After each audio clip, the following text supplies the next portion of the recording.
From Racine, Wisconsin, welcome to the Thursday Night Throwdown on WSN. Tonight, a Southeast Conference matchup for Week 9. It features the Kenosha Indian Trail Hawks and the Racine Case Eagles.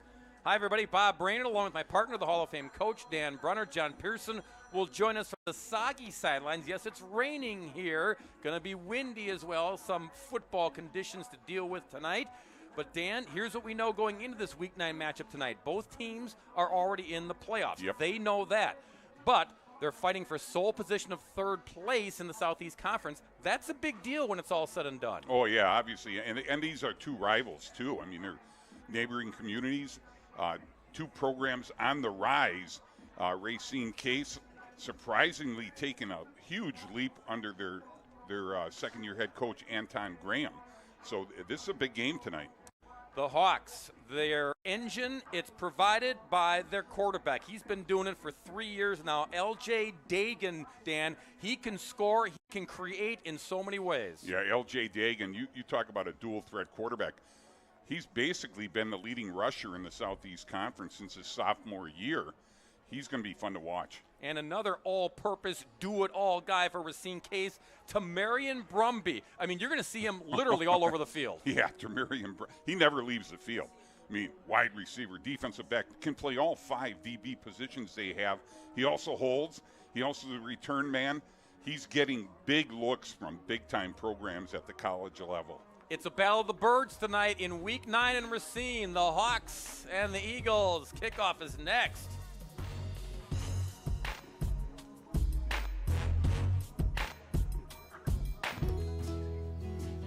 I think when anybody comes onto our farm, they see how family-oriented we are. Having the 3 generations all at one dinner table, it's just a really fun time to spend as a family.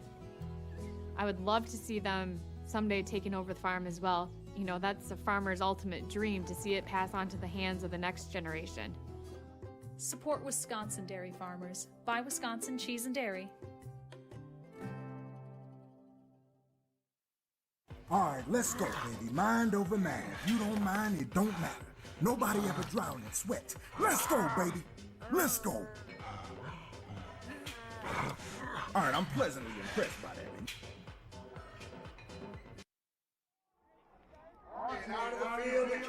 Back here in rainy Racine, Case won the toss. They elected to defer, so they'll kick the football. They're in the dark green with the gold helmets. On the left of your screen, white with black helmets and purple trim, Indian Trail Hawks. They'll get the football first. Adrian Moyle and Sam Callow are deep for the Hawks. Third place, all to themselves. It's on the line tonight in the Southeast Conference, and we are underway in Racine, and good boot in and out of the end zone for the touchback. Well, we talked about L.J. Dagan, Lamont. We'll just call him L.J. Special player, Dan. He can do it with his arm. He can do it on the ground. Heck, he catches TD passes from time to time. Yeah, he's an amazing athlete. And again, I mean, he's just, you know, he missed three games at the end of the season last year with salmonella. Ended up in the hospital for 12 days. But, boy, he's back with a vengeance. Yeah, missed those 3 games. Still almost won the rushing title in the Southeast Conference. So Dagan's the trigger man. Minor in the backfield along with Callow. And it's a multiple motion, a lot of shifts, a lot of smoke and mirrors, they say, on the give. And straight ahead run with the pink socks. That's Sam Callow. He'll interchange between running back and fullback with Vashon Minor. Yeah, and again, same with Minor. You know, they both can play fullback or running back.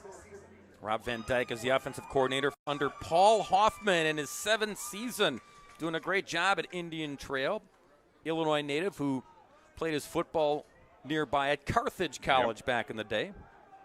2nd down and 6 after the gain of 4. Dagan keeps it, looking to throw, does over the middle, and he had a man, but it's incomplete. Callow. And that's why we mentioned the weather. It's going to be difficult with the wind and the rain, and it's sideways rain, so passing is going to be a chore. Yeah, and again, he had a man open. It's a tough throw, you know, heading to his left like that and having to throw back. So 3rd and 6 for the Hawks. And you see the rain that was just a mist about an hour before pregame, and then it picked up about a half hour before kickoff. Dagan again in the shotgun. Minor behind him. Give it to Minor. And Minor runs into a wall up front. All kinds of Eagles were there. That front line, Dan, Lackey, Allen, Holmes, and Burns got in there quickly to bring him fourth down. You'll see on the replay, I mean, Lackey's right there to meet him at the line of scrimmage. That's a big defensive stop for Racine right off the bat here. Dennis Gallagher is the DC, 4-2-5, multiple fronts to confuse and create chaos. Punting situation for Indian Trail. Zadanovich will boot it. Brumby and Liggins are deep. This one very short. Great field position. You bet. 49-yard line of Racine Case is where they get the football here. Mitchell fires the OC single back spread attack, Dan. Then Brandon Nabafeld is the senior quarterback at the controls. Yeah, Nabafeld is having an outstanding season, one of the leading quarterbacks in the entire Southeast Conference. And that includes Franklin, who that's pretty much quarterback U. And Brandon has a whole bunch of weapons behind him. A lot of young buck running backs. Anthony Liggins, Rocco Fiorita. Yeah, both sophomores. We're also going to see Mr. Burns throw himself into the backfield from time to time. He's a speedster, but here, 1st and 10 from the 49. Nabafeld. Ball loose. Exchange never happened, and the scrum is on at the 47-yard line. Referee's trying to unpile. Yeah, they got it. Indian Trail. Never found the handle, Dan. Jonah Zuzanek, I think, came up with it. Yeah. High snap, but it just did not have a clean exchange. Almost like, man, it almost looks like Liggins didn't expect to get it. Yeah. So a break for the Hawks, the turnover after the short punt, get their offense back at the football field there and give Dagan and company some more room. 1st and 10 from the 47. Dagan dancing. Now on the run. And pushed out of bounds for a loss. That'll go down as a sack. Not going to let him get to that edge and get to that corner. Takai Robinson in hot pursuit. Yeah, good defensive position on the sudden change here. And you can see, did not give him the opportunity to get any yardage with his feet. Spread it out. They go quick. Dagan calls his own number straight ahead to the 45. Make it the 46. Going to be about 3 yards short, 3rd and 3. Yeah, Tremerian Brumby coming up from a strong safety spot to make that stop. And they continue with the pace here. Quick pace. And straight ahead run for the first down. Close to the 40-yard line goes Callow. Sam Callow, we mentioned fullback running back. He'll also line up and take snaps at quarterback. Be ready for that. Right here, it's Callow again, leaning forward past the 40 to the 38. Yeah, this is an up-tempo offense. Is it ever? Dagan, nobody home. Tried to go quick with a little screen out there to Vashon Minor. Alex Scheckler rushed that throw, forced him to rush that throw. Man, this is like Tua and the Miami Dolphins quick, isn't it? Man. Okay, 3rd and long, 3rd and 7 at the 38-yard line. So they huddle up here, gather themselves on an important down to keep this drive alive. Dagan with blockers in front, cuts back, and then gets taken down. And there, Michael King Jr. Yeah. We told you might see him in the backfield, but on defense, he's a beast. He's going to be, you'll see on the replay, I mean, this had no chance with him in the vicinity. Drops him like a stone. Want to know why he has 100 tackles? Make it 101. Man. 4th and 7. They're going to go for it here from the 38-yard line. Dagan's looking at the sidelines for the play call. Still looking. And now timeout called. Couldn't get on the same page with his OC, Rob Van Dyke. Yeah. So they'll talk about it, burn the TO here. Yeah, Paul Hoffman, the OC, is going to make sure that they're not going to make a mistake there.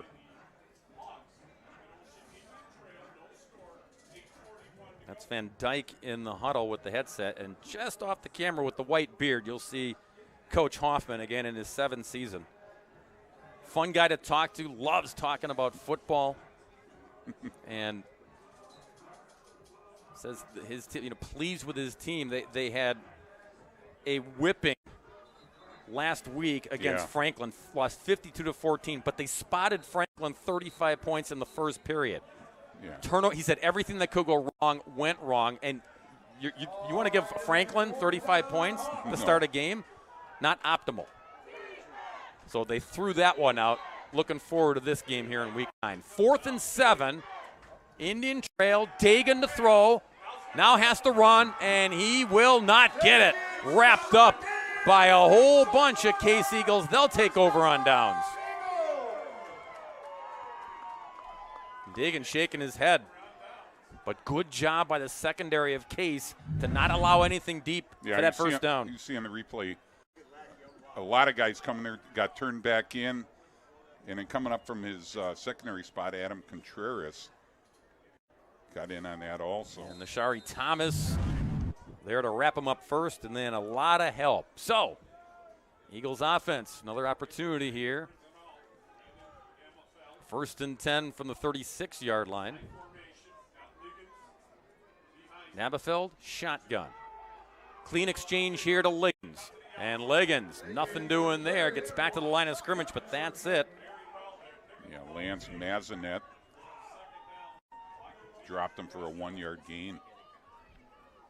Mazinet, the outside linebacker, a senior of this group. It's a 3-4 defense under Jim Canese for Indian Trail. They gave him a yard, so 2nd down and 9.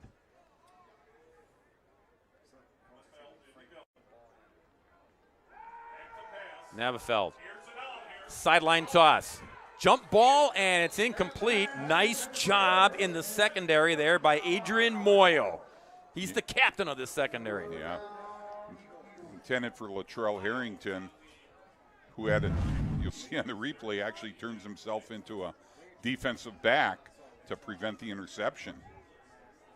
Yeah, Moyle, look at that. Had the best position. Yeah. Harrington there to break up and create it as an incompletion. So 3rd down and 9 for the Eagles.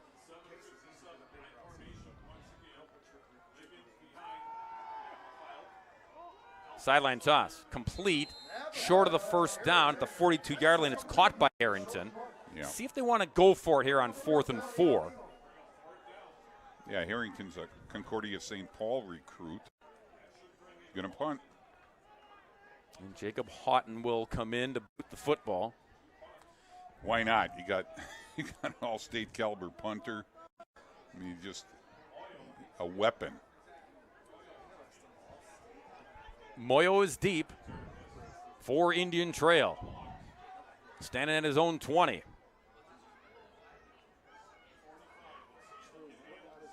Houghton's a big dude with a big leg. Fair catch. Made at the 20.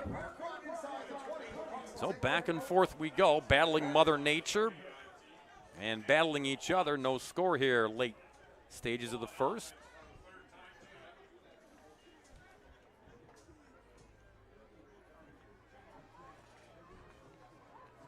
We said at the outset, both teams know they're in the playoff picture when the pairings come out Saturday morning. Where they will be and who they will play, that will all be answered on Saturday. Dagan and company, 1st and 10 at the 20. Straight ahead, zigzagging, breaking tackles, 1st down run for Dagan, pickup of 12. can see how dangerous number 15 can be when he gets an opening. Yeah, you see in the replay, I mean, he very quick, runs with tempo, cuts on a dime. They go quick again. Yeah. Dagan again to the 35. Well, one thing we know for sure, we're going to see a lot of plays tonight. Both up-tempo offenses. I'll say. Gain of 3, 2nd down and 7. Minor in the backfield. Give it to him. And Vachon with 3 rushing touchdowns. 3rd and 5 for Indian Trail at the 36. Dagan trying to get the 1st down, trying to get to the edge. He does, but he's brought down at the 40-yard line. That's 2 yards shy. 4th down and a decision for the Hawks. Man, what an effort by Cameron Burns. You see on the replay, I mean, it looked like Dagan had a little crease here, but look at Burns come down the line. 4th down. Got it. They got it. Little quarterback keeper straight ahead. Dagan knew where he needed to be. 1st down, Hawks. Drive continues.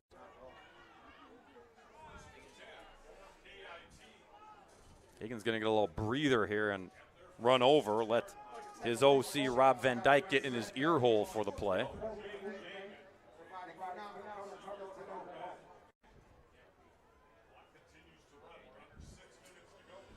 Under 6 minutes to go here in the first period. Scoreless as the standoff continues. So they go fast-paced, they go quick, Dan, and then every once in a while they just kind of need a little reset, a little breather. That happens here on 1st and 10. Dagan looking to throw. Instead, he'll run. Dagan corralled and thrown down. Guess who? Michael King Jr. Wow. That's who. Boy, it looked like he had a seam to run. You can see this. Michael King Jr. runs the fastest 100 on that Case team, which is loaded with track athletes. Yeah, that speed pays off for number 24. Comes out of nowhere to make tackles, and as Dan said, over 100 and counting on the season. Loss of 1, goes down as a sack, 2nd and 11. Wow. Flag comes in. Cam Burns on the tackle. We'll check the marker as Sam Callow took the punishment. Mike Edick is the referee. He and his crew. Some of them, I like the rain slicker. That's a good look tonight. Holding in the offense. Yeah. You take the loss in the play, you take the down, you make it 3rd and long.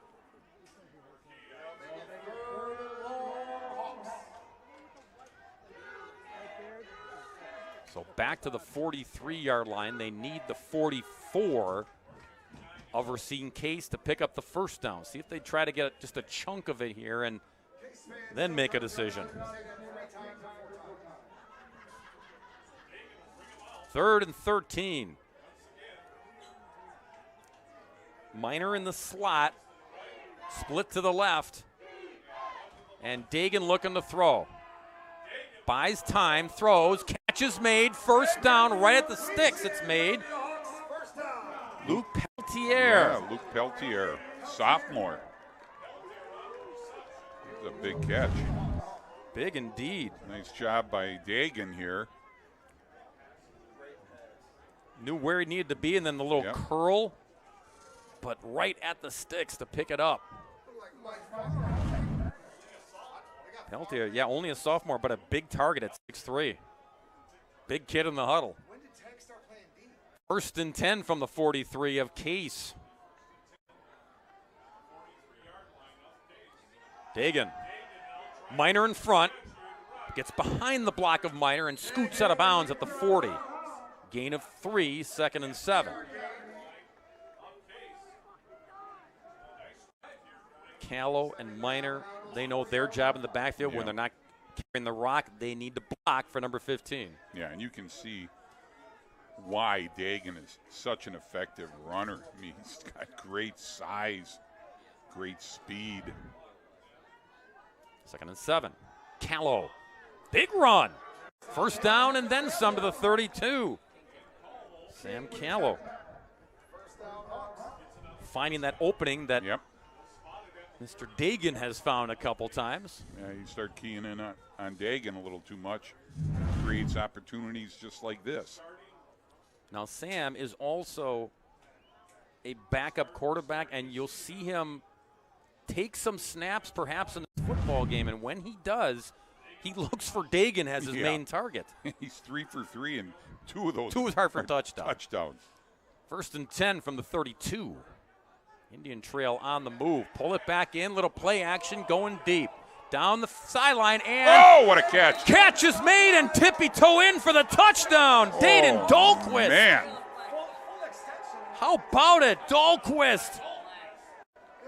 They line him up all over the football field. We have a marker down, however, hold the phone. Whoa.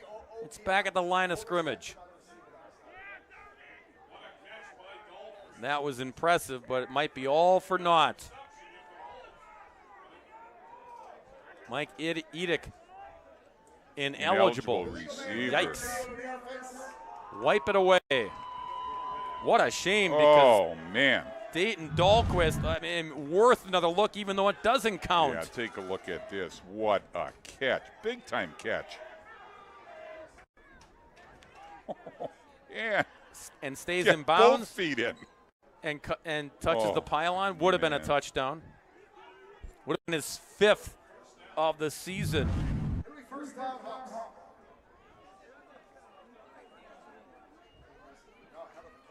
But backwards on the mark-off. Let's see where they're going to put it.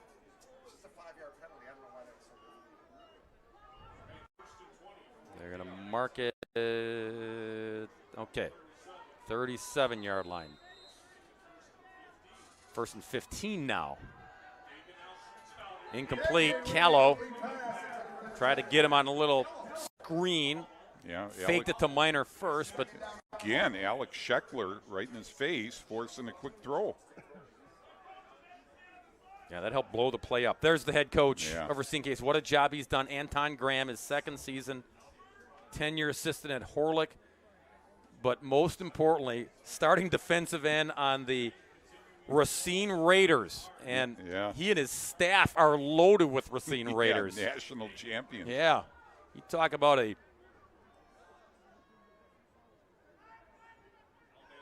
you're a high school kid and you're learning from all those guys. Pretty impressive.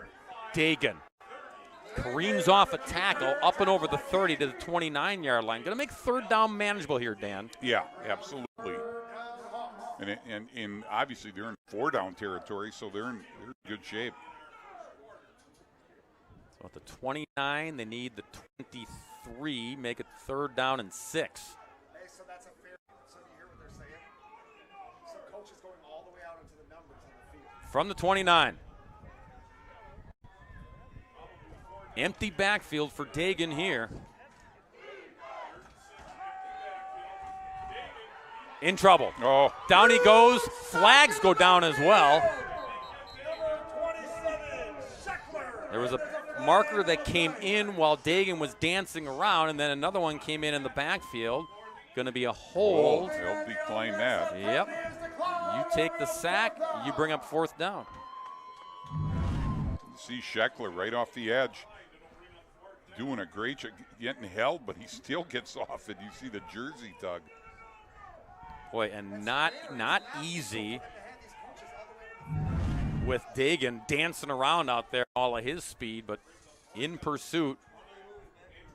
4th and a bunch. Need the 23-yard line. Going to go for it here on 4th down. Minor in the slot. And a little pooch kick. Thought that might be the call here, too. And he didn't quite get into the end zone. Almost batted it back. That was Callow who took a swing at it to try to kick it back into play. But it's a touchback to the 20-yard line. And to the field we go to check in with John Pearson. Well, you guys mentioned Coach Graham. He's implemented a lot of things. A big part of it is a lot of people would tell kids at Case you can't win in football. That's why they implemented the Earn Your Wings program. Not only is it holding each other accountable on the football field and the weight room, but it was in the classroom and doing volunteer work. They raised the GPA of the team by about a point doing these things. And I talked with Mr. Arbinger today, who runs the place, and said he wants to implement this at every aspect of Case High School. And you earn your wings because they are the Eagles. I know that when I mentioned it to Bob earlier, he thought it involved barbecue sauce, but it's actually T-shirts and a lot of recognition for a great job done. Thanks, John. I know high school kids, and they would prefer the wings that you're talking about with the hot sauce, but nevertheless, point taken. This has been a turnaround on and off the football field, Dan. Absolutely. He's done such a great job holding his team accountable on and off the field. From the 20-yard line, Nabafeld waiting for the snap. Got it. Feed it to Liggins, and he's not going anywhere but down. 54 was there to greet him. That's Mitchell Banaszak, the captain of the defensive line. Yeah, you see 3 Hawks in on the tackle, as you mentioned, Banaszak, and then also Lance Mazinet in there. 40 is Valentin Aguanaga. I was talking to Coach Hoffman, and I said, how do you pronounce the last name? He said, I don't. I call him Valentin. That's it. Second and long for Case. Nabafeld over the middle, catch is made, and tackled at the 20-yard line, so they got the yardage back on the loss. On the catch is 17, Jordan Matkis. But it's going to bring up 3rd and 10.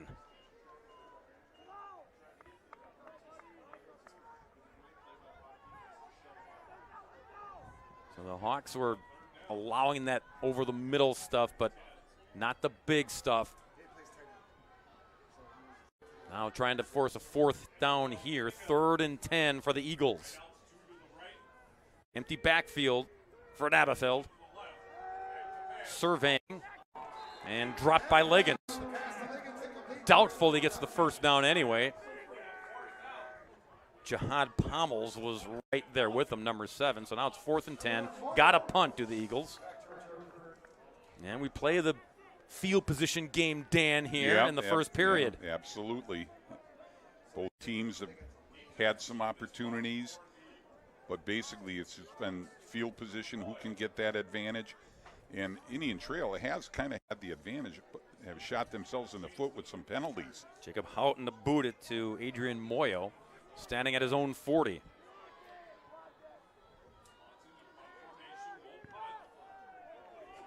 Low kick and short kick. Moyo runs past it, and Indian Trail will take the football at the 47-yard line. And a few ticks left on the clock here in the first period. Scoreless game between the Hawks and the Eagles. Fans came prepared. They knew this was coming, even though it was, again, about 5:30 or so. It was just cloudy skies, but temperature dropped as well, and so did the rain. Yeah, you know, a lot of people probably anticipating a shootout. They're both averaging around 30 points a game, but playing good defense so far. Absolutely they are. Well, jet sweep action on the inside carry by Minor. Give him a couple yards to midfield. 2nd and 7 now. And that should wind down the first quarter clock. Turn them around for quarter number 2. Here in Racine. Scoreless contest in the Southeast Conference tonight. Thursday night throwdown. No score. Hawks and Eagles. We celebrate the athletes, the buzzer beaters, the record breakers, the wins. Now, it's time to celebrate the people behind it all. The advice givers, the community shapers, the game changers, the life changers. It's time to celebrate our coaches. Join all of us at BSN Sports and show your coach some love by sharing their story with #ThankYouCoach.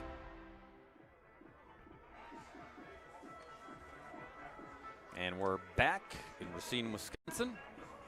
Thursday Night Football, Week 9.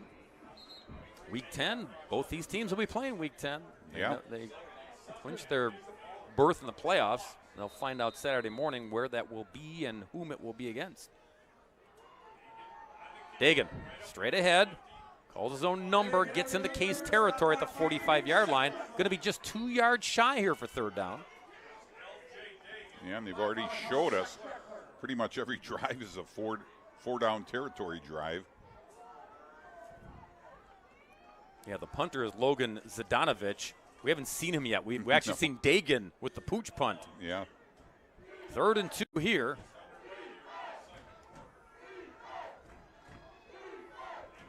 Again, all the shifting. Paul Hoffman says a lot of smoke and mirrors. And then it's Dagan straight ahead. Right up the middle. Yep. Hoffman was joking earlier this week. He said a lot of smoke and mirrors, and then we run 4 plays. Yeah. There's probably more than that, but again, it's you're basically giving this guy the rock. Yeah. Many times. Yeah. As much as he wants it, they're going to feed him. Yeah. And you're taking advantage of his athleticism that he has brought to this team, again, as Dan said, since sophomore season. 67 dinged up on the play. That's Ethan Markunis. Yeah, and Markunis, I mean, he's kind of had his hands full with Scheckler coming off that edge. Mm-hmm. So, that could be a problem without him in there. Yeah, he's the captain of this offensive line, Dan, and potential scholarship kid as well. Dagan dancing around, trying to get to the edge. He will not. What? Wow. Oh. To Kai Robinson. Kai Robinson. Wow, just shot out of a cannon. I thought he had the edge. Dagan thought he had the edge too, but watch Look Robinson. at this. There he goes. It's like, okay, I got him. No, you don't. Shed the tackle and stay with 15. Loss on the play, 2nd and 12.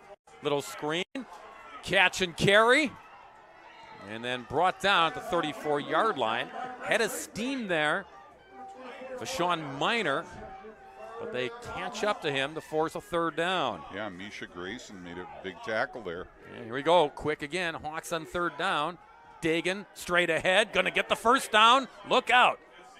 That's when he's a problem. When he gets into the next layer and into the secondary, he has the potential to take it all the way. Yeah, he certainly does.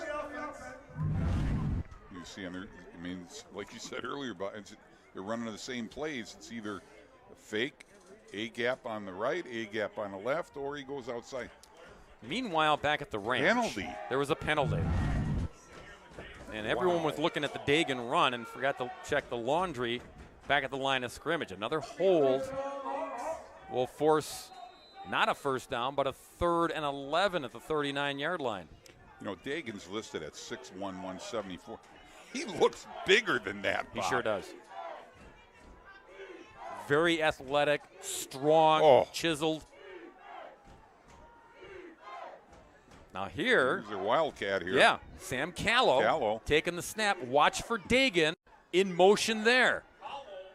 Fake it to him. Callow with a carry. And brought down at the 36-yard line, so 4th down. And again, everyone in the conference has seen that Callow can throw the football. Oh, yeah. He ran it that time. Yeah, you see the difference. Callow running the play that Dagan typically runs. This time he faked the Dagan. Not the same result with him running. So 4th and 8. Ball's at the 36-yard line. Again, offense stays put. Dagan back at QB. Will he pooch it? Will he throw it? Will he run it? Stay tuned, ladies and gentlemen. Looking to throw.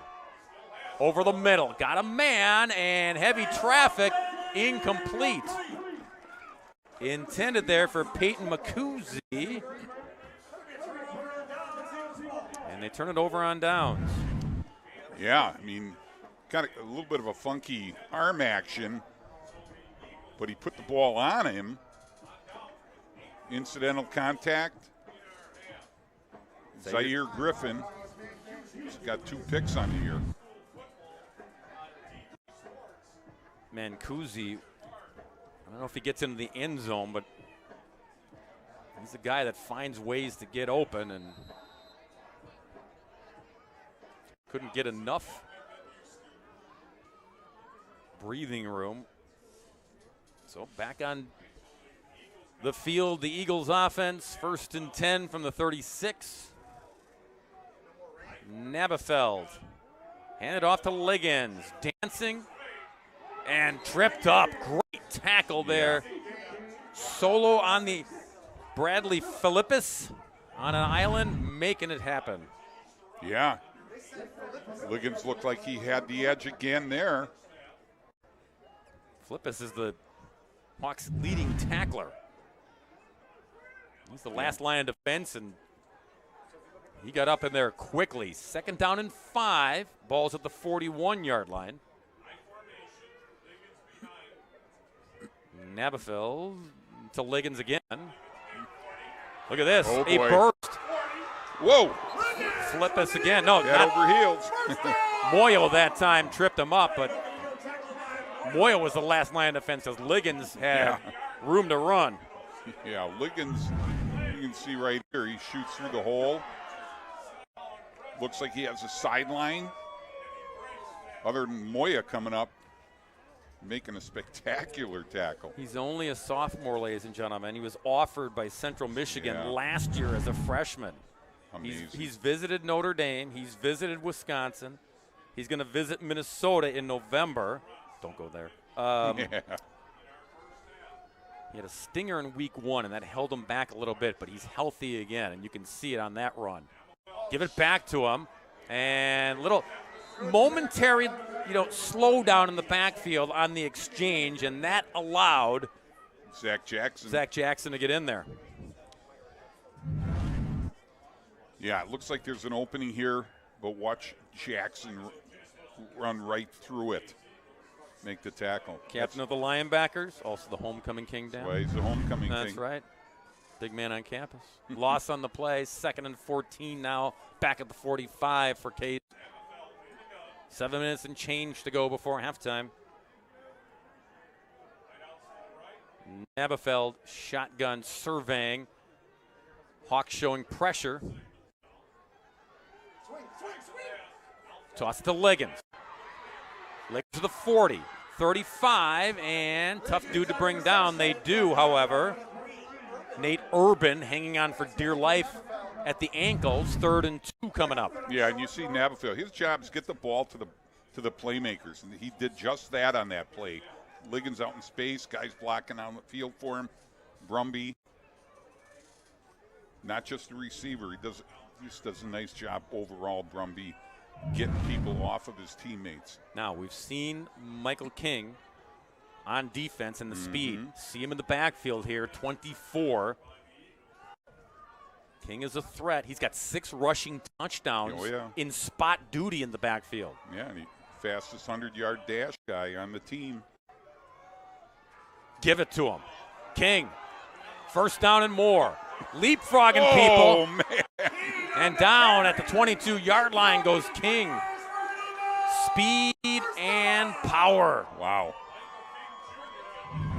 You see on the replay here just what you said, Bob. Speed, power. He's a relay guy in track, but here he looks like a hurdler.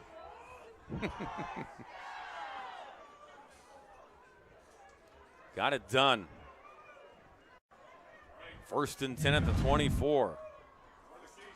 Now, won't be in the backfield all the time. No. Because they've got Liggins, but occasionally.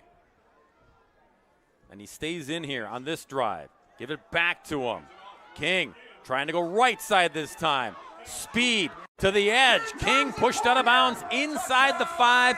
1st and goal for Case. Wow.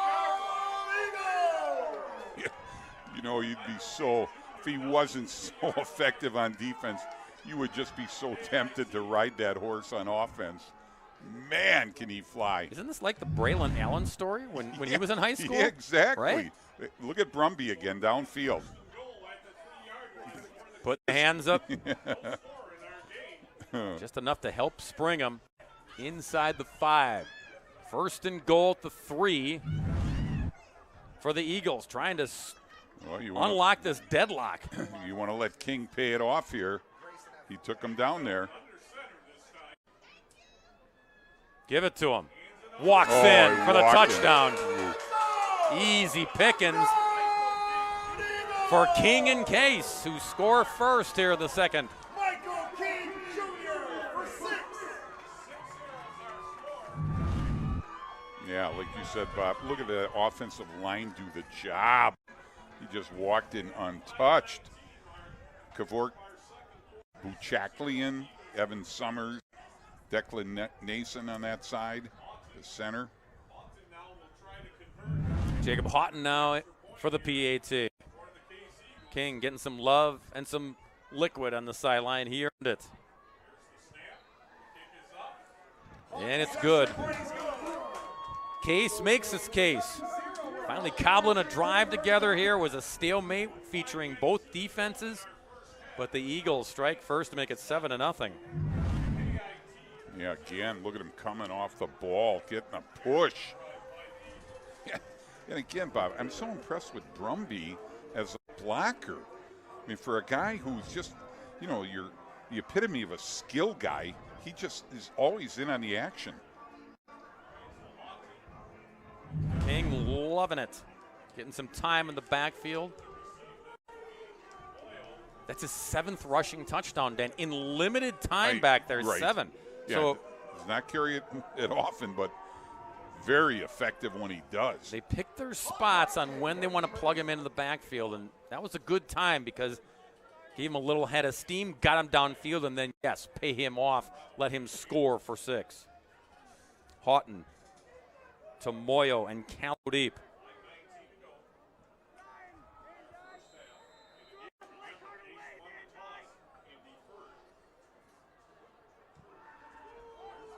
Good kick.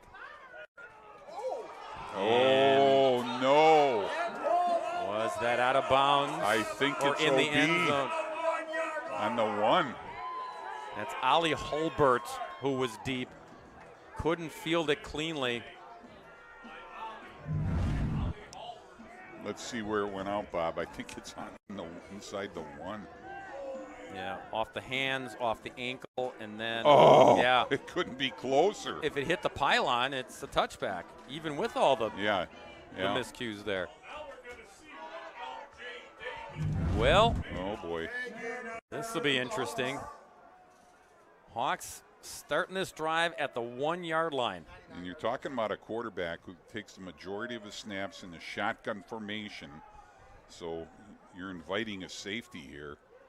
So Paul Hoffman, interested observer, obviously. And it'll be Dagan in the end zone, 5 yards deep. Just going to get some breathing room here. A little bit. Not a lot. Not a lot is right because Robinson was there for the tackle. Yeah, senior defensive back. Looks like he's got a little bit of room here, and all of a sudden you see Robinson shoot in and drop him inside the 5. Takai's a basketball player at Case as well. Really good athlete. 2nd and 7. Dagan hand it off again. Callow straight ahead, and that'll get you some breathing room. Yeah. And more than that, it's a first down, Dan. Yeah, that big run. Sam Callow moving the sticks. We've seen Callow take the snaps at quarterback. Again, backfield, and now you flank him out. Try to send him downfield, get some more breathing room here. Dagan, no. Incomplete. Tried to hook up on the sideline with Dahlquist again. Yeah, we saw what Dahlquist can do, and he's a deep threat. But again, Case is doing a nice job of making Dagan rush his throws. Also a lot of Case traffic in the throwing lanes for Dagan. He doesn't have a clean look downfield so far.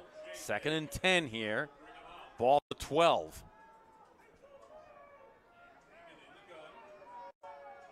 In motion. Dagan straight ahead to the 15. He draws the crowd. Yeah, he does. And for good reason. 4 and 5 Eagles in on it, the tackle each time he carries it. That's the defensive plan when you play Indian Trail. Be aware of 15 at all times. 3rd and 7 now for the Hawks. Under 4 minutes to go before halftime.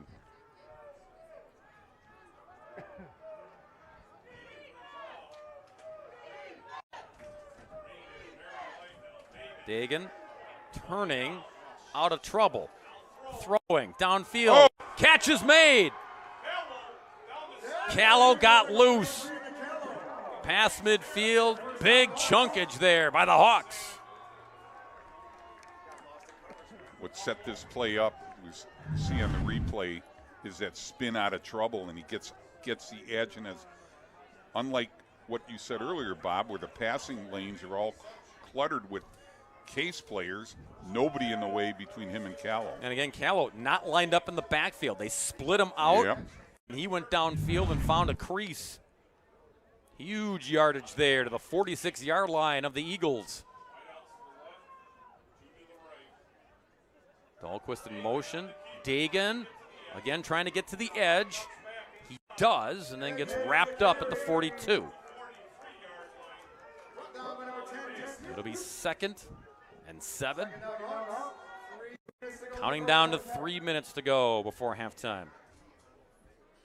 Indian Trail would love to at least get points on the board or get this one knotted up.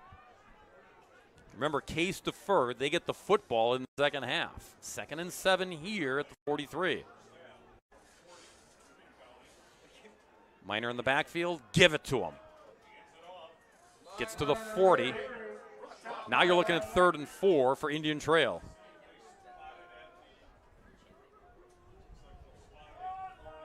Yeah, this is a big series for both teams. You know, if Indian Trail can come down and tie this thing up, we're back to square one starting the second half.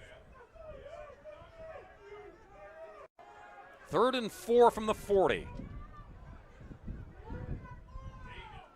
Dagan's got it. Marker comes in. As Dagan goes down, back at the line of scrimmage. Might be another hold. If not a hold, I don't know if anybody got his face mask.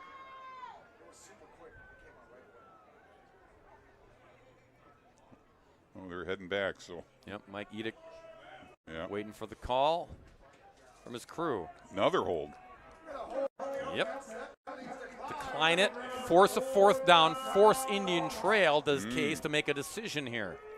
That's one of those tough decisions where it's like, okay, do we make it 3rd and 15 or leave it 4th and 5? And, they've shown the ability to get those 5 yards, so we'll see. And Case has also shown the ability to get stout on defense. Yeah. Trying to do that here on 4th and 4 at the 40. Got Callow out flanked. Here you go again, that same play. Rolling, firing, Callow. Is he in? No, they say he was out of bounds. Same play, Bob. It was the same play, but different result. No. Case will take over. Man, he must have just had a foot on that line. So on the far side of the football field, we'll take another look. Here's a spin out of there. He gets the edge again.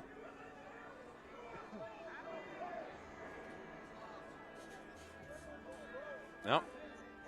On the line. Oh, right on the line. Yeah. Oh. Left foot right on the line. Pebbles came up. Yep. A toe scrape would have done the trick, but Callow thought he had just enough room over there. He did not. Case takes over. $1.30 and change. Try to preserve or add on to this 7-0 lead. Yeah, let's see how aggressive Mike Farr is. Offensive coordinator. Brandon Nabafeld from the 40. Liggins behind him. Wants to throw. Sideline toss complete at midfield. Latrell Harrington reels it in. Yeah, he got a wealth of talent at the wide receiver spot. So he's got a lot of options here. That was perfect. You get the first down. You're at the 49 of Indian Trail. You stop the clock. Case with all 3 timeouts remaining. Yep.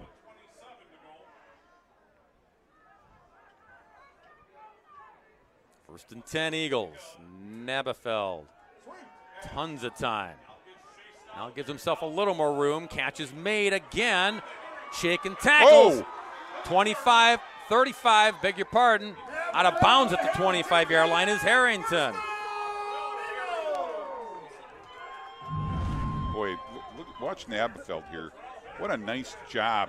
Scanning the field, looking for his receivers, finds the open one, and then even a better job by Latrell Harrington, shaking the tackle, gets out of bounds, stops the clock, still got 3 timeouts. Boy, he had Liggins open, too. Yeah, he did. At the top of the screen, if he wanted that.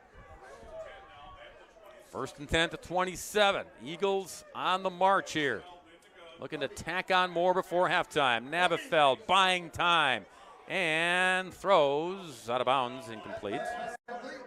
Downfield to Brumby, but again, just trying to get rid of it. Halftime just around the corner.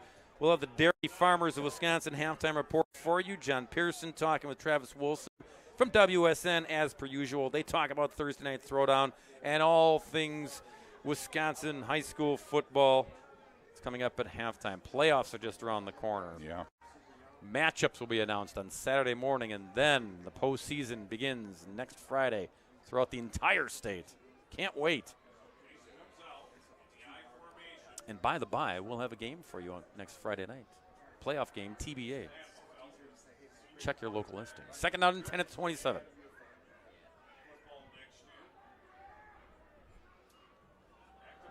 Nabafeld down the sidelines and jump ball, nicely done. Broken up by Moyo again.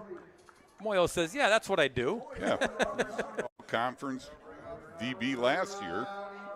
He was matched up with Harrington. Wasn't going to let him get anything on that toss. So it's third and 10. And that's the second time we've seen Harrington do the DB act where he knows he's not going to get it. He's going to make sure that Moya doesn't get it.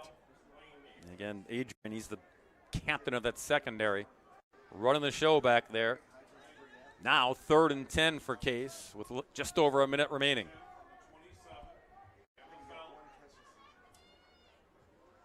Nabafeld, look out. And down he goes. In hot pursuit, Mitchell Banaszak brings him down for the sack. Yeah, great job by Banaszak. Case going to burn a timeout there first. But look at Banaszak. Yeah, nowhere to go with the ball. Banaszak in hot pursuit. Nabafeld gets sacked. The one thing you can't do in that situation happened. So under a minute to go. Fourth and long. Too long for a kick. Yeah. Without the loss, maybe a kick. But now, in these conditions too, we're just going to talk about, I don't know if you go for it here and hope your I don't know. I don't know either.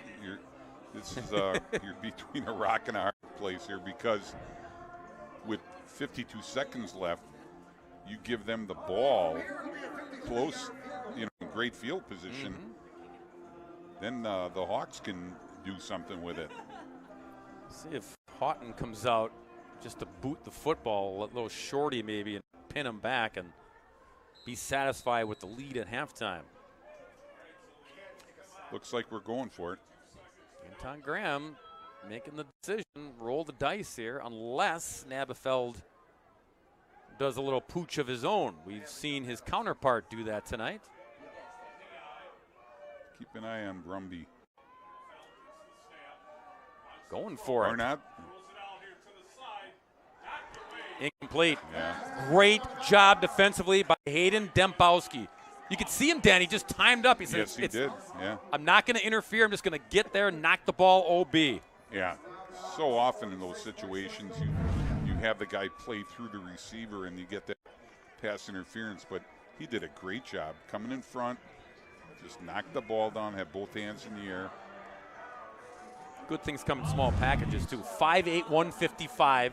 Didn't have to be the biggest guy, just the smartest guy on that play. Yeah. So Indian Trail, 46 seconds, 2 timeouts remaining. Dagan needs a big play. Instead, he'll settle for running out of bounds at 39. Stops the clock. Again, 2 timeouts remaining for the Hawks. But not a whole lot of time left on the clock here. They need something quick, and they need somewhere in here, they need a big chunk. Yeah, and you got the whole field to work with. You got 2 timeouts. Don't need to play the sideline game. Dagan. Time. Throws. Catch is made. Trying to get out of bounds. And they will to stop the clock with the first down on the catch by Mancusi. Chains are down. And now marker comes in because Rob Van Dyke on the field. Was on the field. Yep. And was very vocal and is still vocal. And that's a shame because the ball was at the 46-yard line. It's gonna bring it back 15. You know, Bob Case has been playing really, really good defense, but Indian Trail has really shot themselves in the foot with all of these penalties. Timeout, Indian Trail. Paul Hoffman, yeah, he's out talking with Mike Edick, trying to cool things down, and burns a timeout just to get everyone cooled down on his sideline. And I know the Eagle coaches have been complaining that the Indian Trail coaches have been on the field quite a bit. So, you know, the officials are aware of it, and if it's not too obvious or blatant, you kind of let that stuff go. But he was pretty far out on the field. Yeah, and when Mike Edick, he kind of waved in motion and said, "You need to get back," and that's when Rob Van Dyke yelled back, saying that he was entitled to that part of the real estate. So that's when the penalty flag came in. So now instead of having the ball in Case territory, they're back at their own 39-yard line.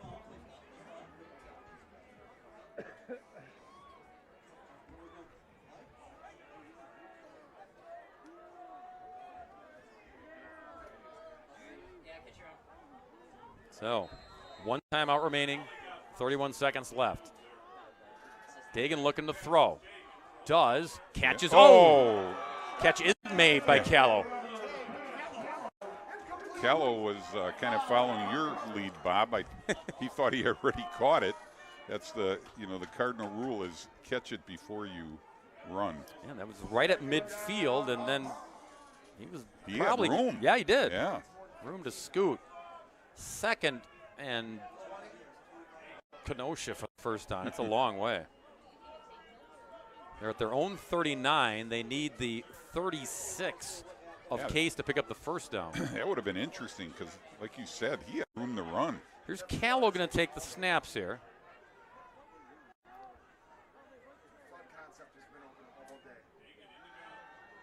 And you toss a little screen out to Hulbert. Ollie gets smacked at the 45. Wow. Timeout, Indian Trail, their third and final timeout. It's going to be 3rd and long. Michael Farr. Wow. Dan loves big hits. Look at this. It's like, okay, here we come. Farr. Wow. Poor Ollie. You know, Bob, when I saw that stat on Michael King Jr., I'm thinking, there's no way he's got 100 tackles on his. I think he's been in on every tackle tonight. Clearly. Yeah. They're going to reset the clock here, give it 19 seconds remaining. Again, that was the 3rd and final timeout call by Indian Trail. They've got 3rd and a bunch.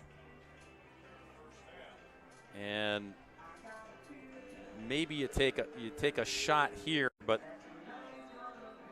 if you don't get it, then just cut your losses, get to the locker room at halftime. We shall see. Dagan back in there to take the snap here in an empty backfield on 3rd and long. LJ flushed, runs up, loads got up, him deep. Ooh. and it's broken up. Albert Hulbert. Zaire Griffin busted it up. And it's 4th down. Only 12 ticks left. Yeah, here you see Dagan. He's got a little bit of a funky delivery, but he can throw the ball. And these are not ideal throwing conditions.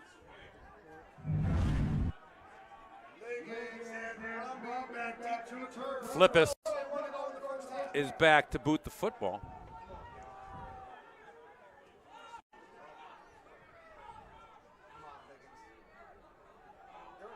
Liggins, one of the deep guys. And this will just angle away from him. Ball will bounce around and die with a second to go. So it should just be a knee, I would think, for Case. And again, they get the football in the second half and should be leading 7-0.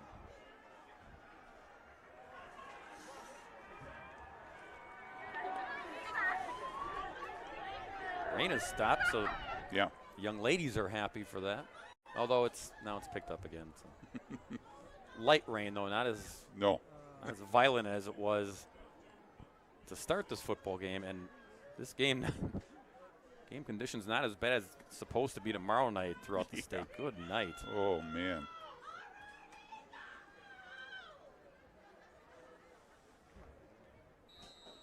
So we're just going to take the snap here. Will be Nabafeld. And then dry time in the locker room. That is the case for Racine Case, who leads this football game 7-0. The Eagles will get the football when we start the second half of play. All our halftime activity, all the prep football items you need to know are coming up in our halftime report here on WSN. It's the Thursday Night Throwdown with Case leading Indian Trails 7-0.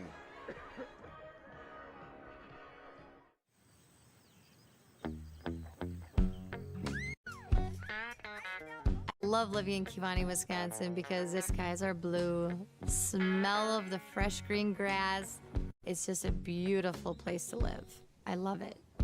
You love your animals, you love what you're doing, you love everything about farming, and you want to carry on those traditions. That's why we dairy farm.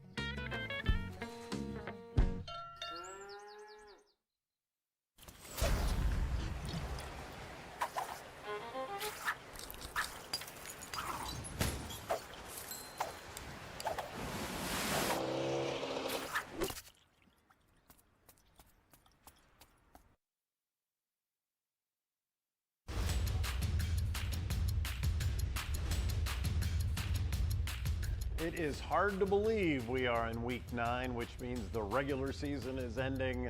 Travis Wilson, his work is never ending, and he's had to try and figure out just what each win, each loss means on the playoff picture. And that's why we bring in the WSN general manager here at halftime. And has it come together as much as usual, or are there just a lot of storylines still to be told, Travis?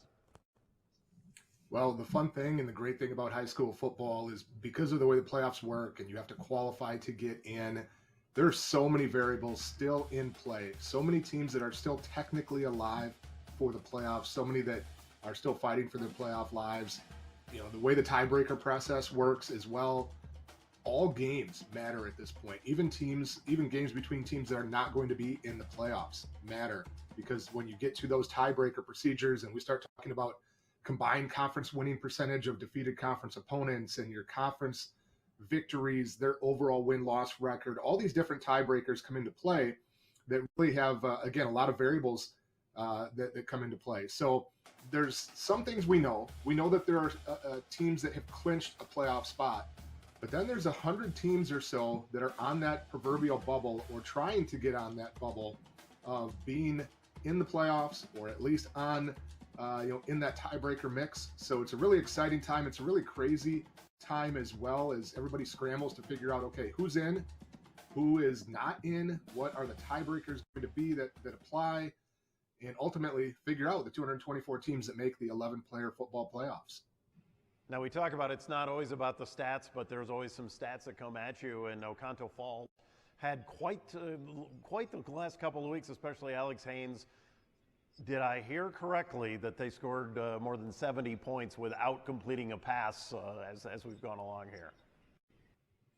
Yeah, a couple weeks ago in a shootout against Clintonville, they won 78-42. Alex Haynes had 429 yards rushing, 6 touchdowns. As a team, they ran for 589 yards and 10 touchdowns. Did not complete a pass in that game and scored 78 points. They needed those points, by the way. It wasn't like they were just running things up. In the third quarter at one point, it was still a competitive game. At the end of the third quarter, it was a 12-point game. And then Oconto Falls added 3 touchdowns in the fourth quarter to pull away. But again, they were running things up at all. And he had a big game the following week. Just a week later in a win over Crandon, he had 224 yards and 4 touchdowns. So Alex Haynes is a kid that's really been on a roll lately, a senior, up almost 1,200 yards on the season through 8 regular season games. So he's having a big year. Again, just one of those great performances that we see in high school football. One thing doing these games and doing this job is you genuinely come to care about these storylines, and that means the kids, it means the programs here. Talk a little bit about that as these, so maybe even some of the teams that we showed this year that some people may have given up on, that have recovered and have done pretty well. And as we head to the final games, who maybe has come on strong that maybe 4 or 5 weeks ago it didn't look so great for? Yeah, well, that's, again, kind of the bittersweet time of the year that we're in right now, where we're excited about the playoffs. We're excited about finding out who's in and getting into determining state champions and conference championships on the line this week. But it's also the end of the line for thousands of high school football players in the state of Wisconsin, that this will be the last football game that they play.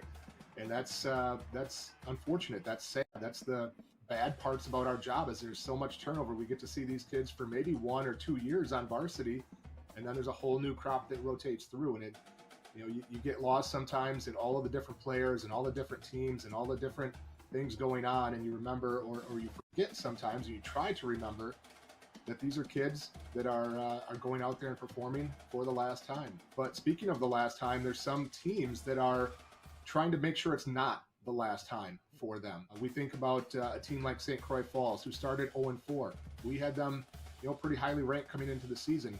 They've won 4 in a row now, so they're in the playoffs and performing much better.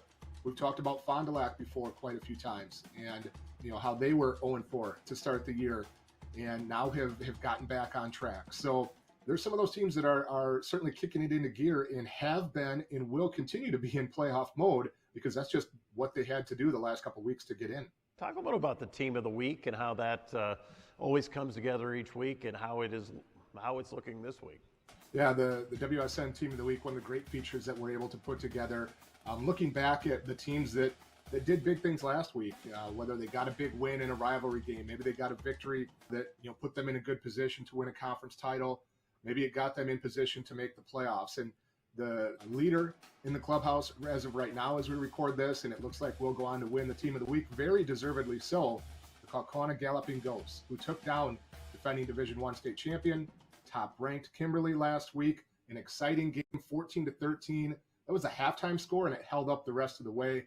A great win for Kaukauna, as they take a big step towards a FVA conference championship. Very good seed likely in the playoffs as well. They've got other good wins this year that's going to put them in good position to get a good seed. So looks like they're going to win the Team of the Week this week, but it's just another outstanding opportunity for us to recognize those teams that are doing great things throughout the season.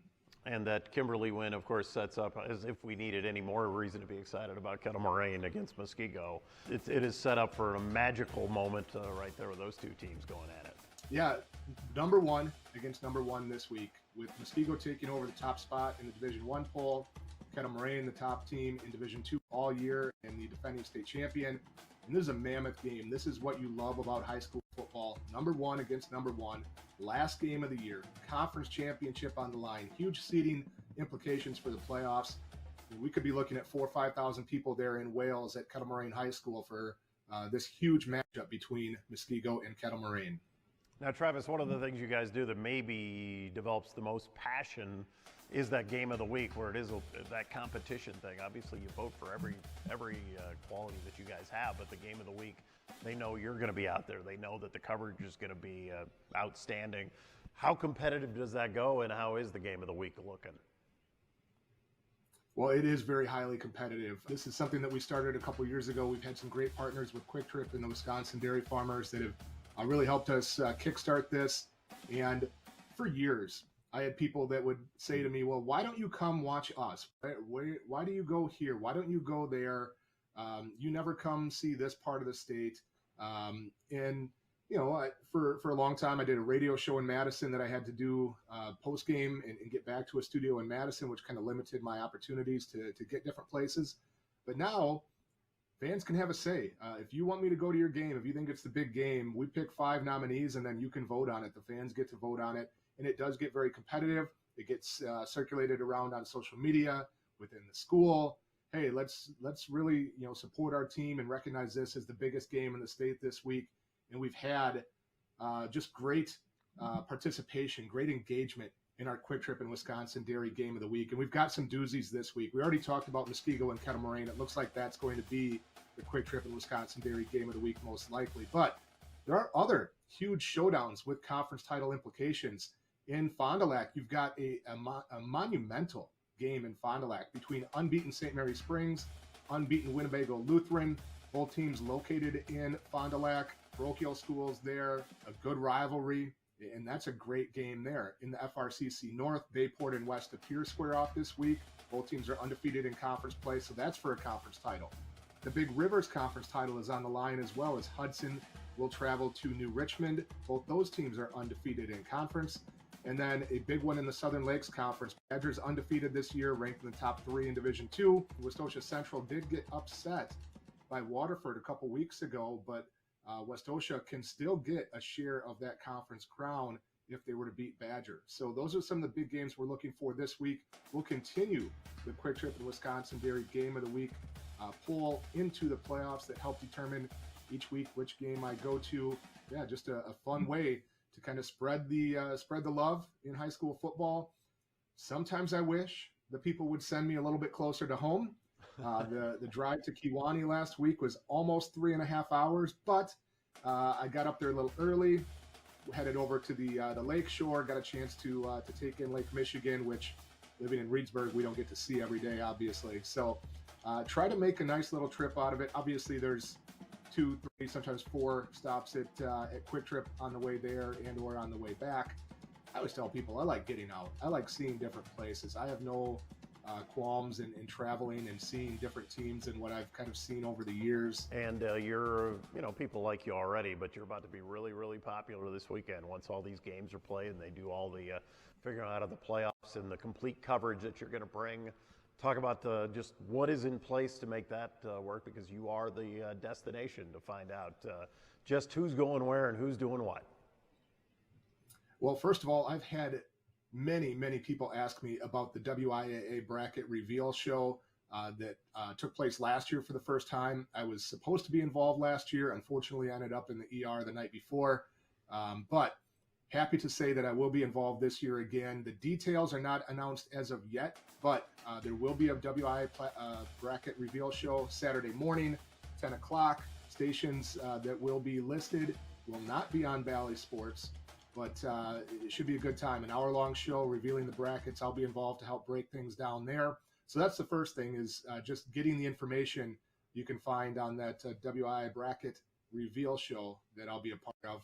Then once that's out, we'll have all kinds of information on WisSports.net. Should be your daily destination. Is going to be your best place to find information on the high school football playoffs. Not only will we have the schedules and the brackets and who's playing who, but we'll get into breaking down and previewing every division with the top games in the first round of the playoffs. Some of the games that might be happening down the road a little bit farther in the playoffs that we'll keep an eye on. Some of the best players in each division, and we'll do that throughout the playoffs each week, doing previews and breaking things down. So if you are not yet, make sure you subscribe to WSN Extra so you can get access to all of those playoff breakdowns so that you can be informed, and maybe you can one-up your friends or throw a little bit of information out at the game that other people might not know. So make sure to check that out at WisSports.net, and again, make sure you get your WSN Extra subscription. All right, Travis, it's going to be a busy weekend. Thanks for taking some time for us. Sounds good. Thanks, John. Thanks.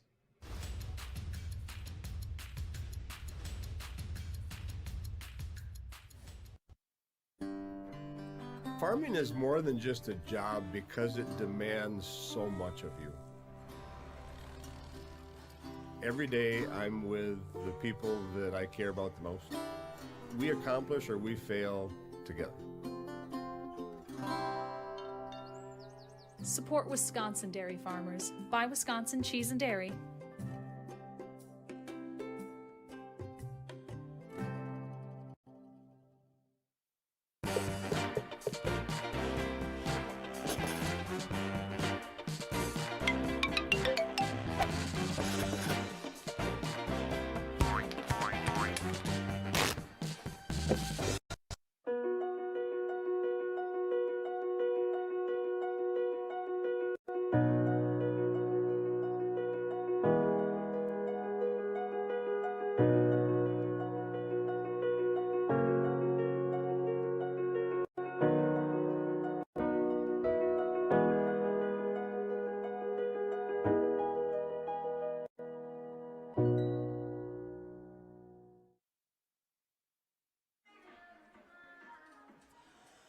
We are back here in Racine, Wisconsin. There's your score at halftime. Case leading Indian Trail in this battle for third place. The right to finish in third place all by yourself in the Southeast Conference.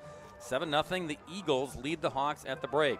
Bob Brainerd with you, Dan Brunner, John Pearson, our crew. Fumble on the first play by Case on offense. They coughed it up. Indian Trail got it.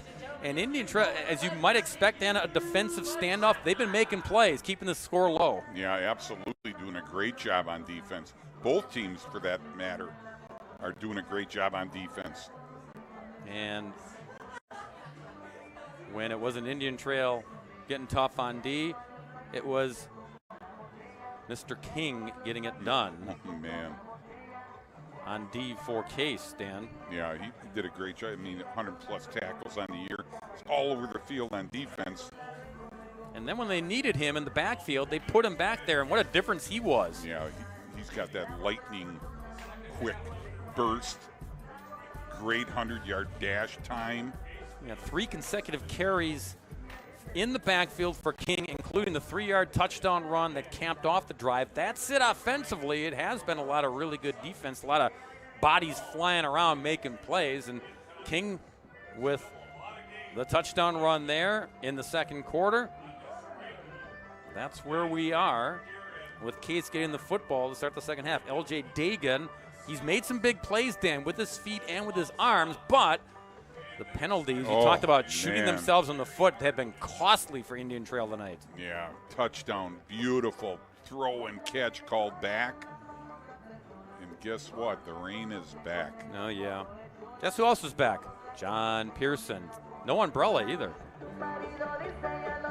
Well, guys, a quick observation here. We did see the unsportsmanlike call on Coach Van Dyke here on the Indian Trail sideline. It was a nice moment at halftime where referee Mike Edick and Coach Van Dyke, along with a couple other coaches from Indian Trail, were standing and talking it through. I don't think they're going to have Christmas dinner together, but it was a nice moment for them. And one thing I want to pull together, sometimes when we're at these games, we tend to hear the same songs over and over and over. Lots of Queen, lots of AC/DC.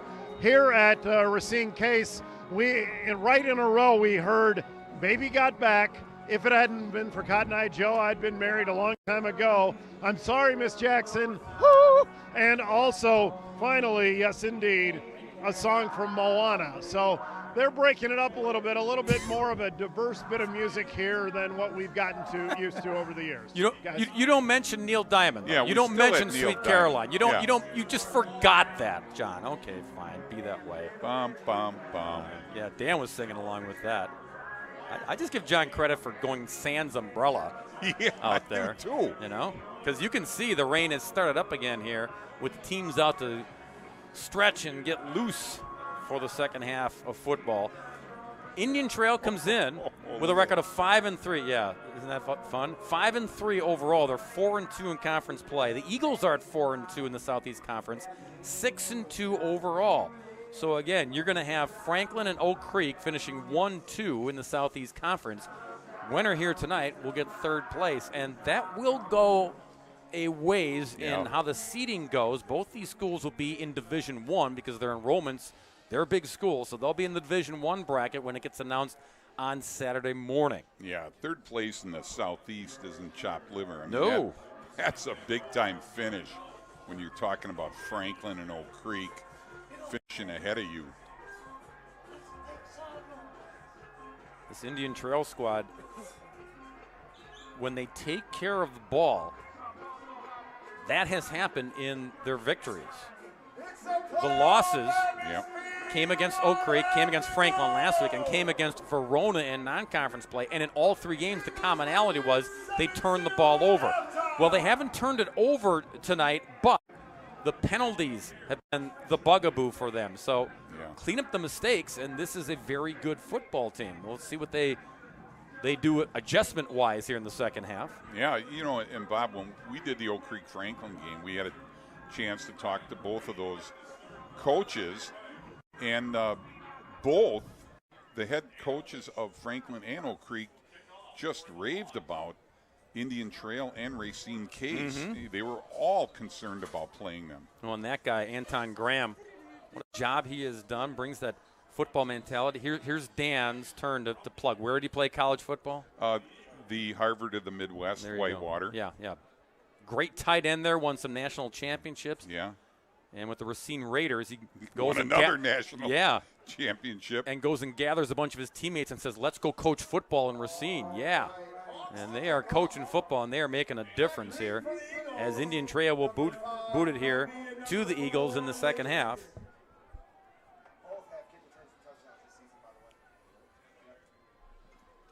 Zadanovich tees it up.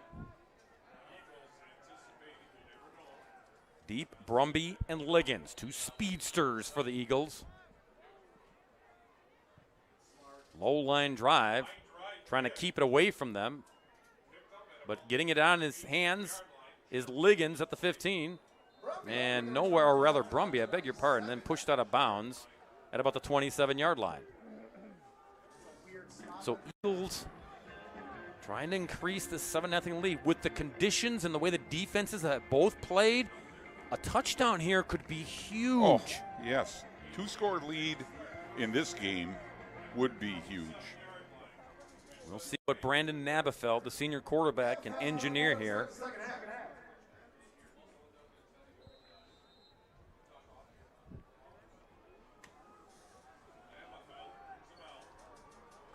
From the 27, 1st and 10.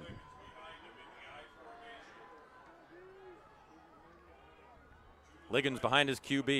Give it to him. And Liggins spinning around. And a gain of about 3. Yeah, short gain. Jihad Pummels. Nice job on the tackle. And the senior outside linebacker finally brought him down.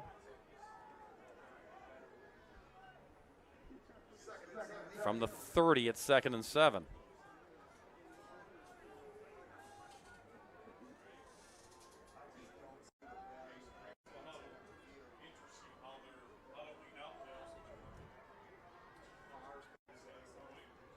High snap, toss it to Liggins. And hanging on for dear life, and good thing because Liggins had ahead of Steve. Mazinet got in that backfield from his DB spot, Dan. Yeah, that's not a, ooh. Got a Case player down. Yeah, you see Liggins got just going to start to get ahead of steam. Mazinet's got him in a kind of an awkward tackle. Oh, it's Liggins, too. Yeah, he twisted his ankle a little bit, it looked like. He popped up, but he's hobbling off the field, as you can see.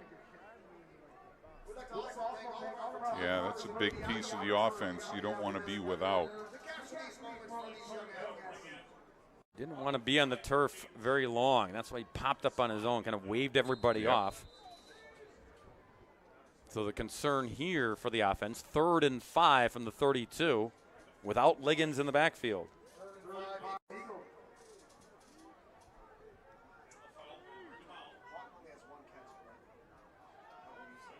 Nabafeld, what does he do here? Got King in the backfield now. Nice sub, nice replacement here to have in your back pocket. Give it to him.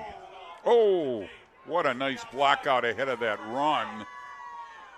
And that's why King was able to get to the outside and get that first down. If we see this on the replay, Jacob Houghton, what number 17, watch him out in front, just put a nice block.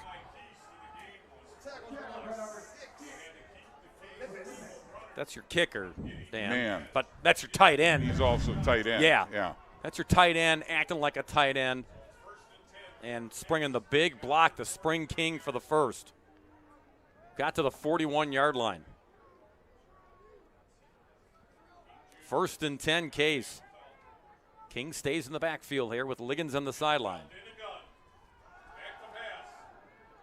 Looking. Still buying time. And now just throws it away on the sideline. There was nothing downfield. No, great coverage downfield. But Brandon he was determined to try to throw it. Yeah. It'll be 2nd and 10. He kept trying, but didn't want to make the mistake and throw into coverage. Now Liggins is back out there, so that's good news for the Eagles. Yep. 2nd and 10 from the 41.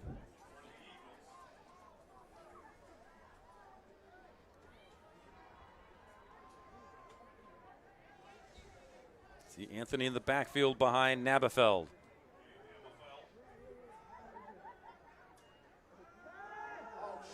Look out. And catch is made. Somehow Brumby. I don't know how he caught that. Everyone in the stands was oohing and eyeing because Hayden Dembowski watched him close here. Yeah, Hayden Dembowski had a bead on this thing, and you thought it's going to be a pick six. Yeah, only a yard gain, but it could have been a disastrous play. Even Brumby's looking up like, yeah, oh my goodness. That was tight quarters. Dembowski, he'd love to have that back. He would. Get a step, and then he was gone. And it's a tie game. 3rd and 9 here for Case. Showing some pressure up front. Indian Trail bringing bodies. Dump it off Liggins. And another nice tackle. Lance Mazinet. Man. The outside linebacker had one assignment, do this. Yeah, nice screen set up. Mazinet read it well. And again, that ankle is taking a beating. Seen a lot of ankle tackles made by this Indian Trail defense. Yes, yeah. And they have been play-saving tackles. They have been coached well. Back to boot. Houghton. Deep. Adrian Moyo. High snap, no problem, but this is a problem. Short kick. Short and out of bounds. It hit Paul Hoffman on the sidelines of Indian Trail. And the march is on. 49-yard line, Indian Trail in business, Dan. Yeah, great field position to start this drive. A little bit of a high snap here you'll see on the replay. Gathered it in, though. It's just a shanked kick. And everyone looking up saying, where's the football? Nowhere in the zip code. Dagan and Indian Trail trailing by 7. On the give, Minor. Tries the left side, draws a crowd. Tackle made, finished off by Grayson with a whole lot of help on the backside. Line it up, going quick again. Going quick. Going to be 2nd down and 7. 47-yard line of Case. Callow careening his way to the 43. Brings up 3rd down and 2. And again, everyone checking the wristbands, getting lined up, trying to wear down this Case defense. Motion man, and lean forward, and that should be enough to get the 1st down by Dagan. Again, a whole lot of motion, a lot of window dressing, Dan. Yeah. Oh, they didn't give it to him. Did not. A yard shy. No hesitation, though. 4th and 1. Callow. Yeah, he didn't get it. I don't think so. Nope, they did not. This is going to be Case football, and they don't even need to They measure. don't even have to measure, right? Wow. Look at this. Penetration. Alex Schleckner. And look. Whoa. And you know, King's going to be in there finishing it off, too. Wow, what a turn of events. Yeah. So Anton Graham's team stalled out of the gate. Short punt, but it doesn't come back to haunt them. Football back again, 1st and 10 at the 42. Got King in there again. Give it to him. And riding him down for the tackle is Mazenat again. Gain of 4, 2nd and 6 at the 45. Case doesn't go as quick as Indian Trail, but they do get lined up, rarely huddle. No, yeah, it's all no huddle. And the play just comes in and everyone gets lined up. From the 45.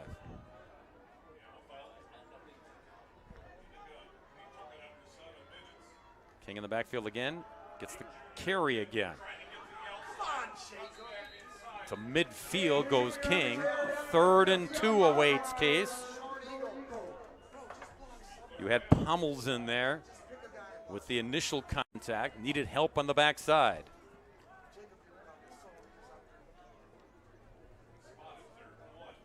So from midfield, they need a couple. Keep this drive alive, nursing a 7-0 lead that they got in the 2nd quarter. Nabafeld. Again, King stays there in the backfield. Into his belly. King with the 1st down, tripped up, but he got enough to the 47. Yeah. Jonah Zuzanek shot through there, and again, like you said earlier, Bob, all low tackles. You can see in the replay, King shooting through there. Taking guys up top, taking them down low. But King got the job done, so 47-yard line of Indian Trail. 1st and 10, Eagles.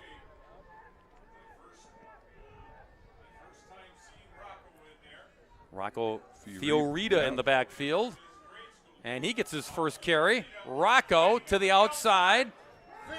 And tackle made after a gain of 2 by Pommels again. Yeah, Jihad Pommels made some big plays. Look like Rocco has the edge here. You see him come up there feeling away. Houghton's out in front.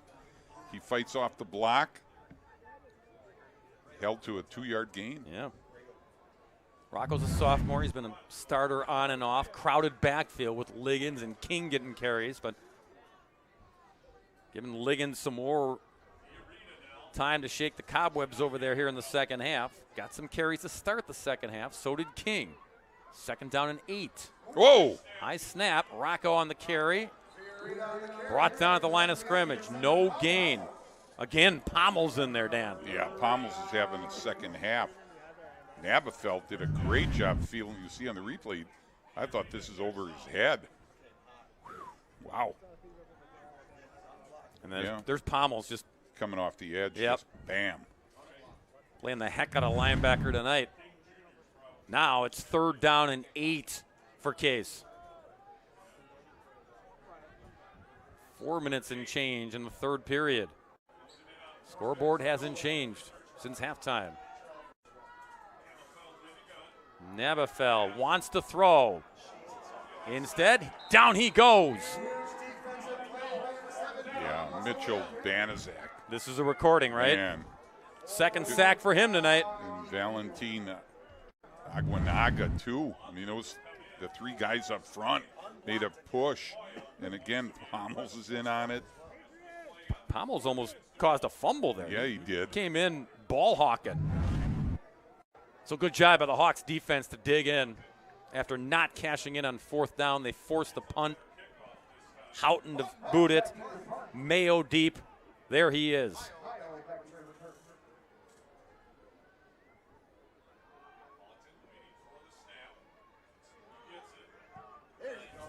Booms this one, Moyo. Yeah, he did. Oh! It hit him. It hit him, yep. And he pounced back on it. Oh, man. He tried to get away, and then the ball found number one. So crisis averted for Indian Trail. They keep the football, trailing 7-0. Yeah, that was a rocket of a punt. Whoa, right off the melon. Tried to get away. Whoa, we almost lost it the second time. Dan loves big hits, and he loves crazy bounces, too, if you didn't know. Here we go, 1st and 10 at the 12. LJ on the carry. And Dagan just, again, trying to get some more breathing room to operate here and then go for the bigger plays. He's had some big play opportunities, hasn't always been able to connect downfield. No, but 5 yards on first down. Callow slides through in the jet sweep action there and gets the first down. Here's what we also haven't seen out of LJ Dagan, the big run. Yeah. Case has done a good job of containing him. Yeah, and you see Callow, I mean, he's a smart runner, got deceptively good speed. Sure does. 23-yard line, 1st and 10, Indian Trail, back to Sam. Callow, oh boy. Big wall of Eagles there.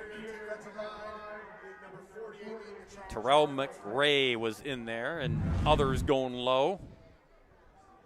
Yeah, good penetration by the defense, and again, there's 3, 4 Eagles in on every tackle.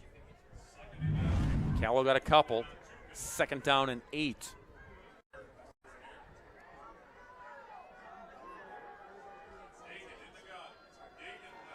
$15 again. Dagan bouncing through the bodies. Look out. Look out. Here's the problem. He's gone. Here's the problem. Here's the problem. For Case, it's a touchdown for Indian Trail. Wow.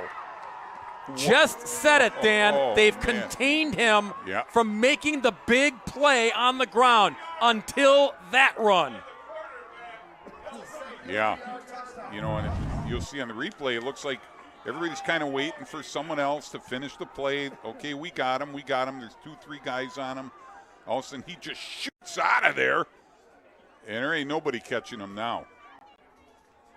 That's an 85-yard touchdown run when it looked like it was going to be 7, 8 maybe. To tie this football game, Zdanovic. High snap. Callow brought it down, however. We are tied at 7. So, LJ Dagan, his 11th rushing touchdown of the season. Through all of this mess. Like a rugby scrum, and all of a sudden, he just shoots out of there.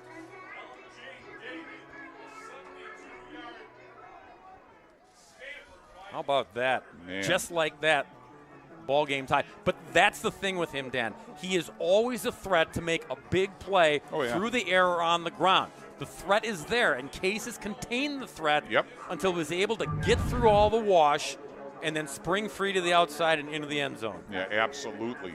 They've done a nice job all night, and like you said, Bob, but every play, he has that ability to take it to the house.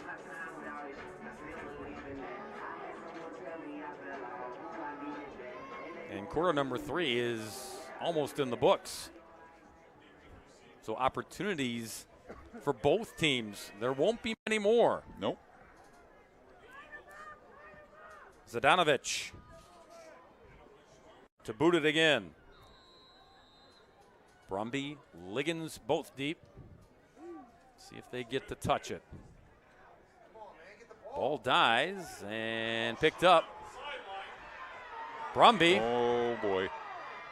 Oh, boy, is up right. to midfield. Yep. Marker comes in late. Yeah, blocking the back, away from the play. Not a kind of an ill-advised move. Yeah, it's going to cost Case here. Nice return by Brumby, but Mike Edick. Dan called it. Yeah, bring Zion it back. Dismuke.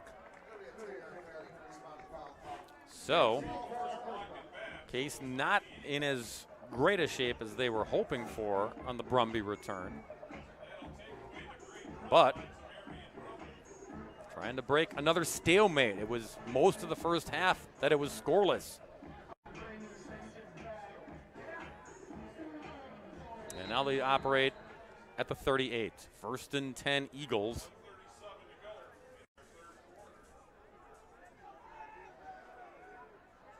We got Liggins back there behind his quarterback Nabafeld. Gets the handoff, sidestepping, and maneuvers straight ahead past the 40-yard line. Give him 4 on the carry. 2nd down and 6.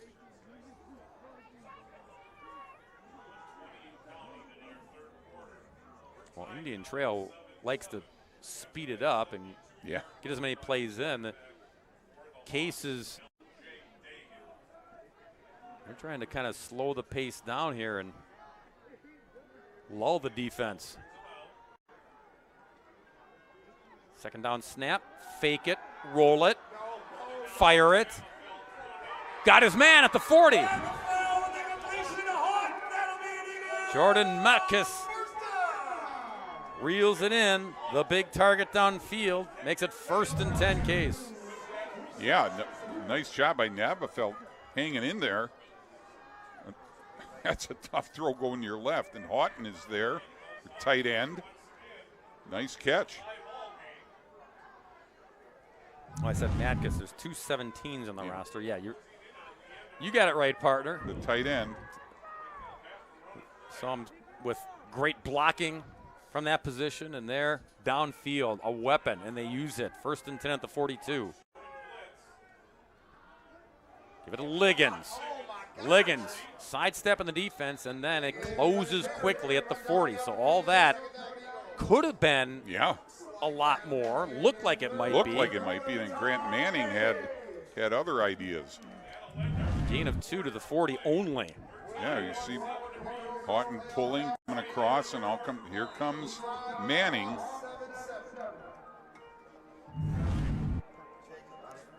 Grant Manning, impressive junior on that defensive line. That is the end of the 3rd period. We got a stalemate still. Both teams with a touchdown. We go to the 4th. You're watching Thursday Night Throwdown on WSN. I think when anybody comes onto our farm, they see how family-oriented we are. Having the 3 generations all at one dinner table, it's just a really fun time to spend as a family. I would love to see them someday taking over the farm as well. You know, that's a farmer's ultimate dream, to see it pass on to the hands of the next generation. Support Wisconsin dairy farmers. Buy Wisconsin cheese and dairy. All right, let's go, baby. Mind over matter. If you don't mind, it don't matter. Nobody ever drowned in sweat. Let's go, baby. Let's go. All right, I'm pleasantly impressed by that.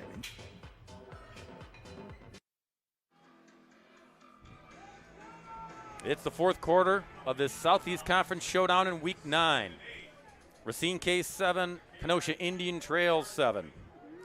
4th quarter begins. Eagles on the move here into Hawks territory. 2nd down and 8 at the 40.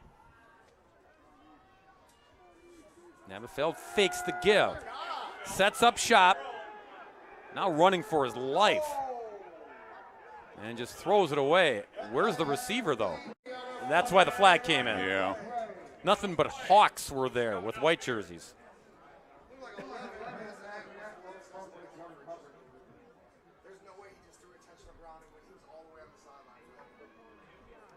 Paul Hoffman waiting for the call. Yeah, they waved it off. Yep. That's the new rule change. It's kind of the NFL, where as long as you pass the line of scrimmage, you can throw it away. I think Paul Hoffman wasn't concerned about that. No. He was talking about a block. Block in the back. Block in the back, yeah, exactly. A lot going on there. But Indian Trail forces 3rd down and 8 from the 40 now. Trying to hold the fort here, get the football back for their offense, which just scored on the long touchdown run by their quarterback. Namafel, the snap. Looking. Nothing there. And down he goes. Grant Manning in hot pursuit. Brings him down for the sack. Yeah, Manning's had a series here. I think you see it. We won't be able to see it here, but he had King open and couldn't get him the ball right away, and then didn't want to take a chance. How about the closing speed of 44? Oh, man. He was just bearing down. Forcing the punt here by Houghton. Moyo is deep, standing at his own 10.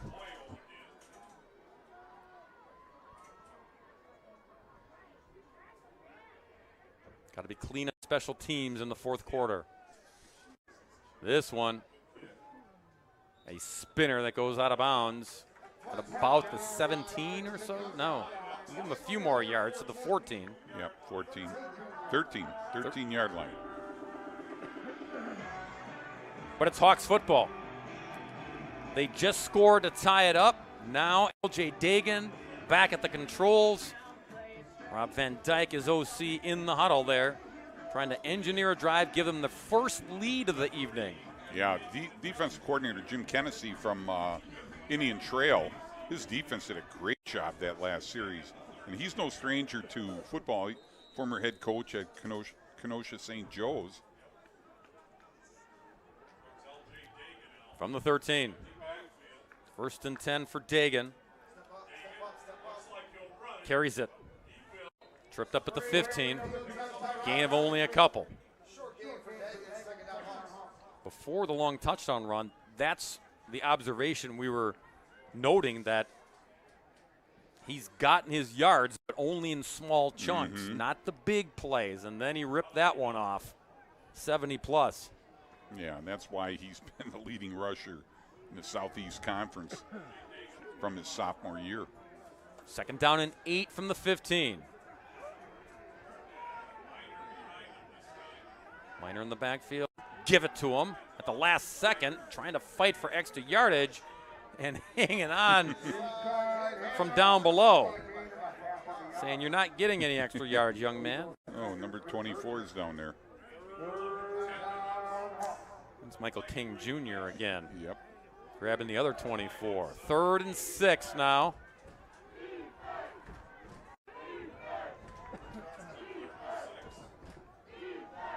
Playing the field position game here in a tight ball game. Case trying to get their D to force another punt here. Keep an eye on Dagan or Callow. Here he's spinning out again, looking for Callow. That's where he hit him before. Now he's with the run option. Marker comes in. Are you kidding me? That's what the Indian Trail sideline is saying. It's another hold. Man. And you can see the expression. It's been that way all night, shooting themselves in the foot. Would have been a 1st down run by Dagan. Big run. So, back it comes. And you got to do 3rd down all over again. Do the Hawks. Yeah, and that's how far down the field the hold was, Bob. It's almost identical to the previous play. Yeah. Still about 3rd and 7, 3rd and 8, Yeah. 6, somewhere in there. Dagan trying to move the chains again through the air this time. And intercepted. Picked off by Case. Michael Farr. Touchdown, Eagles. Oh, man, he read that one.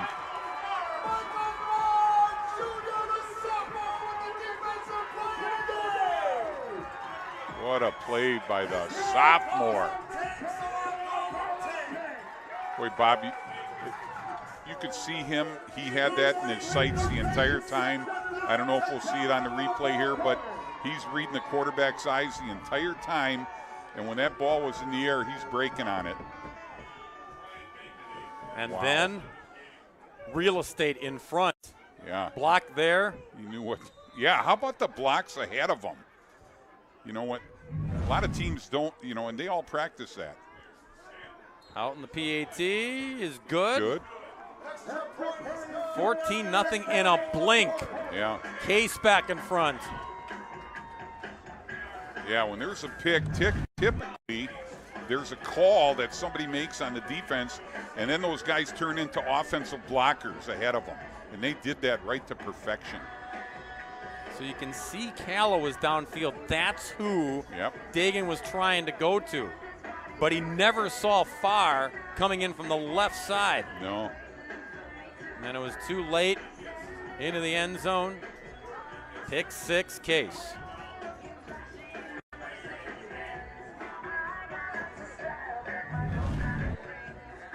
Oh, stalemate broken again. Yeah. Case in front again. Jacob Houghton to kick it again.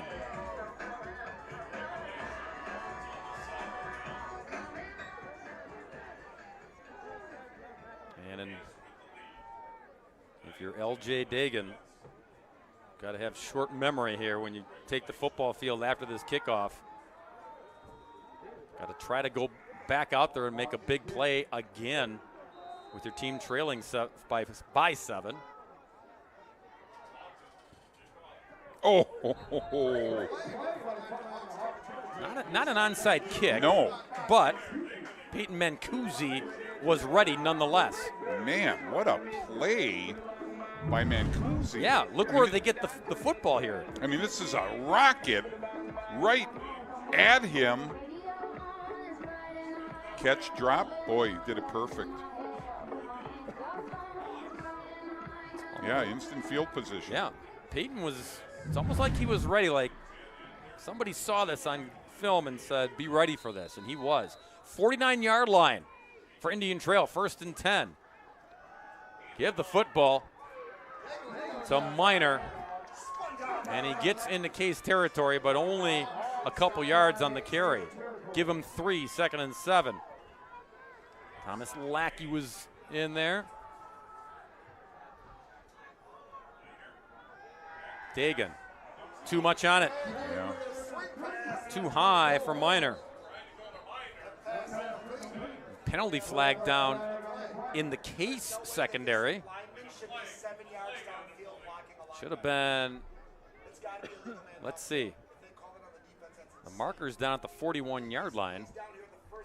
And see what Mike Edick says. It's going to be a hold on Case. So a break for Paul Hoffman and Indian Trail because they were facing 3rd and long after the missed screen pass. I don't know if you can see it. Well, there it is right there. Yeah, King. That's it right there.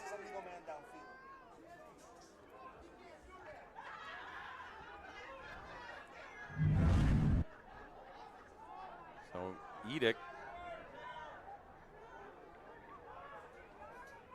now coming over to talk to Paul Hoffman.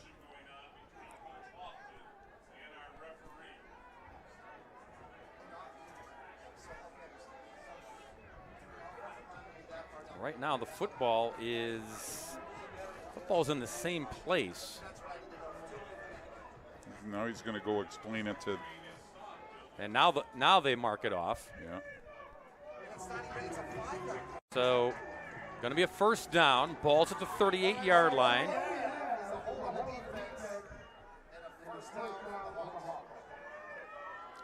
So the short kickoff, a run, and then the penalty here has Indian Trail into Case territory.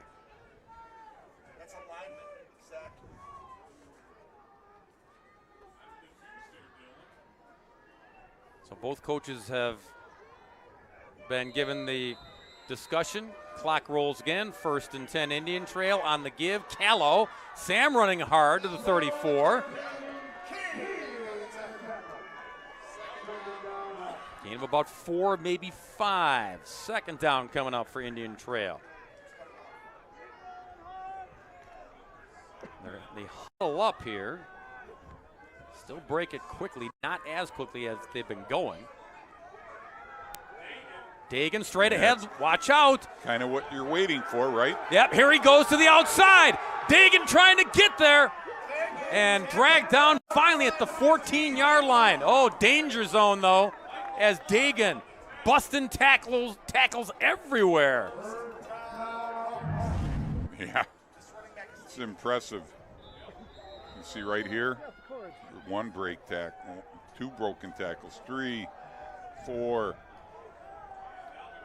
Now he looks like he's off to the races, but Farr finally brings him down.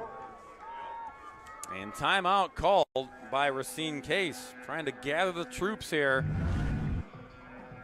Find a way to slow down this Hawks offense, leading by 7. John Pearson.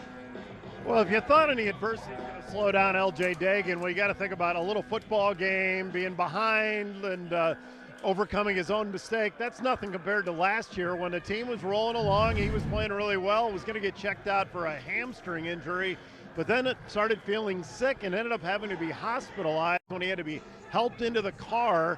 Took a while to get a diagnosis, but it was a case of salmonella that caused him to then be in that hospital so weak he had to be helped from his bed to a chair, and it was the kind of salmonella that they only find in reptiles. And yes, he was basically unable to move. He had to sit out the last 3 games of the year. He had to attend the last game of the year in a walker. But you look at him here, he got out on the basketball court, and now he's trying to carry his team to victory. But what an amazing story for that young man. Yeah, John, thanks for sharing. And when Paul Hoffman told us that I mean, we did like a double take, Dan, like, wait a minute, what'd you say?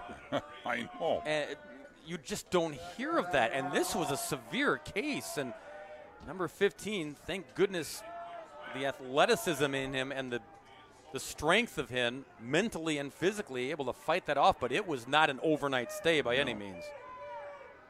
2nd down and 9. Ball's at the 13. Yeah, great play last play by Burns. Oh, again. Got Cameron Burns again. Came on the backside, was able to not tackle Dagan, but slow him down. Yep. 2nd play in a row, Burns has been in on the action here.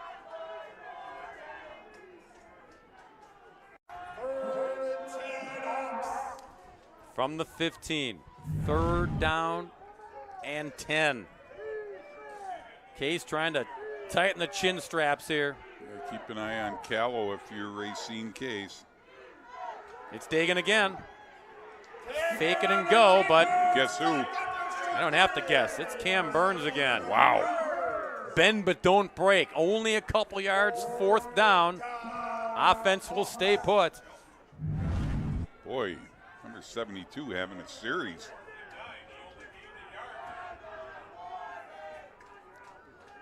Again, if you're Case, you got to know where Callow is. And obviously, the quarterback. Dagan with Minor to his left. 4th down. Wants to throw. Rolls. Fires to the end zone. Caught! Touchdown! It's Callow! Wow. Oh, how did he find him? His 4th receiving touchdown of the season. And a PAT tee away from a tie game. Yeah, you see Dagan rolling to the left.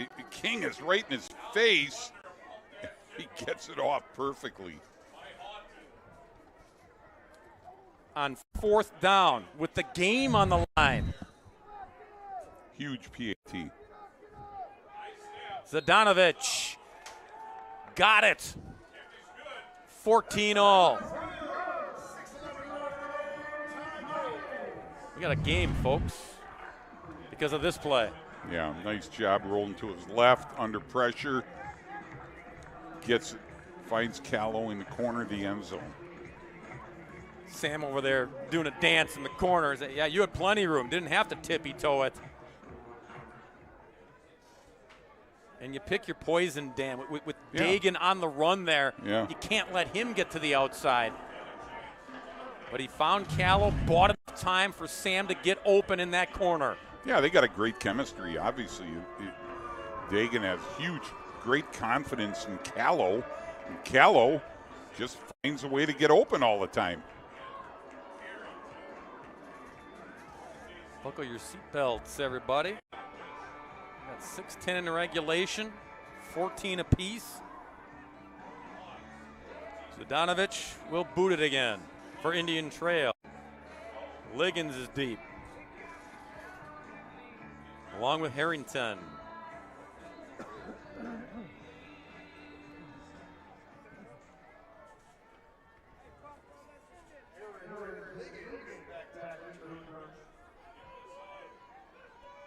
Big plays.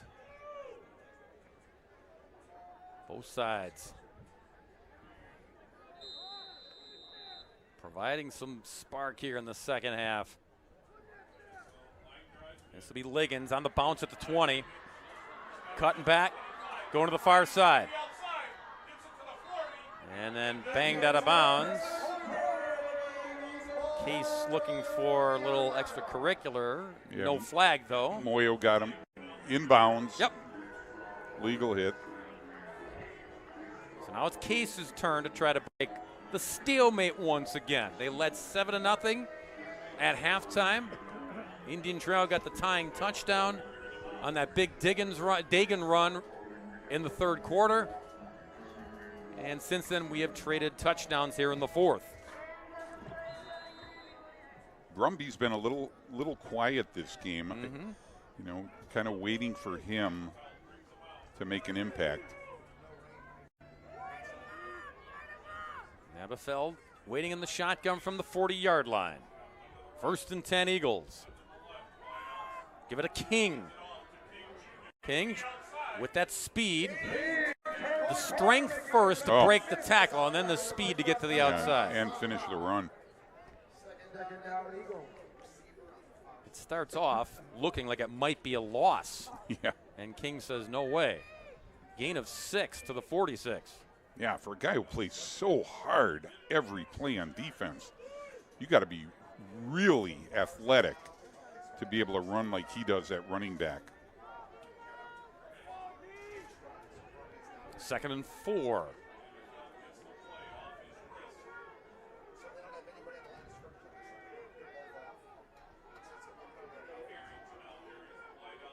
Brandon, King again, big burst, 1st down run, up and over midfield.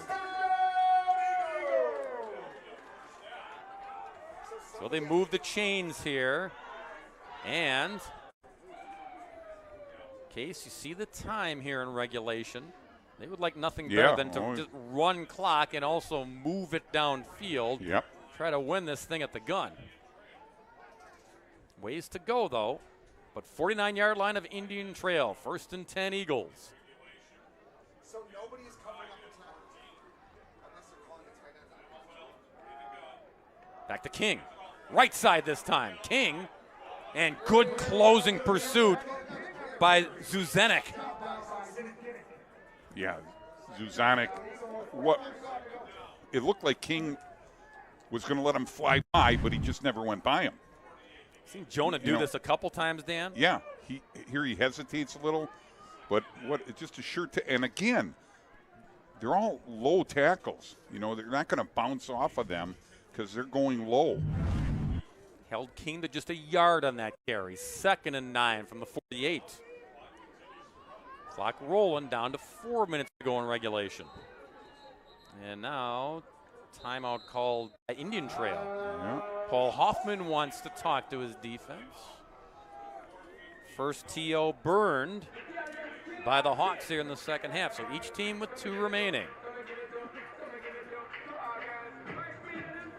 Stay tuned after the game for our Jolly Good Soda Player of the Game. It's brought to you by Jolly Good Soda, proud sponsor of Thursday Night Throwdown. John Pearson, right now, he can't pick anybody because who knows who the player of the game would be.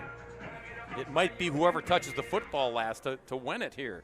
And it might happen in overtime if it's not decided here in the next 4 minutes. And a reminder that Thursday Night Throwdown will turn into Friday night. What? Friday night Throwdown. Yeah, there you go. Something like that. We'll get marketing to work on something. Yeah. But we will have action on WSN and the YouTube channel. There it is. Playoff football starts here. Stay up to date on WisSports.net.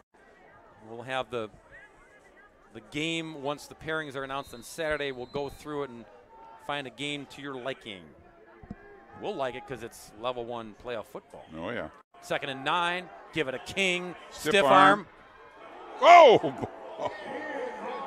Told you Dan loves big hits. Jonah put a hit right on the football. Yeah, Zuzanek, just like the heat-seeking missile here, Dan. Yeah, unfortunately, he's got King Jr.'s got the ball held right tight.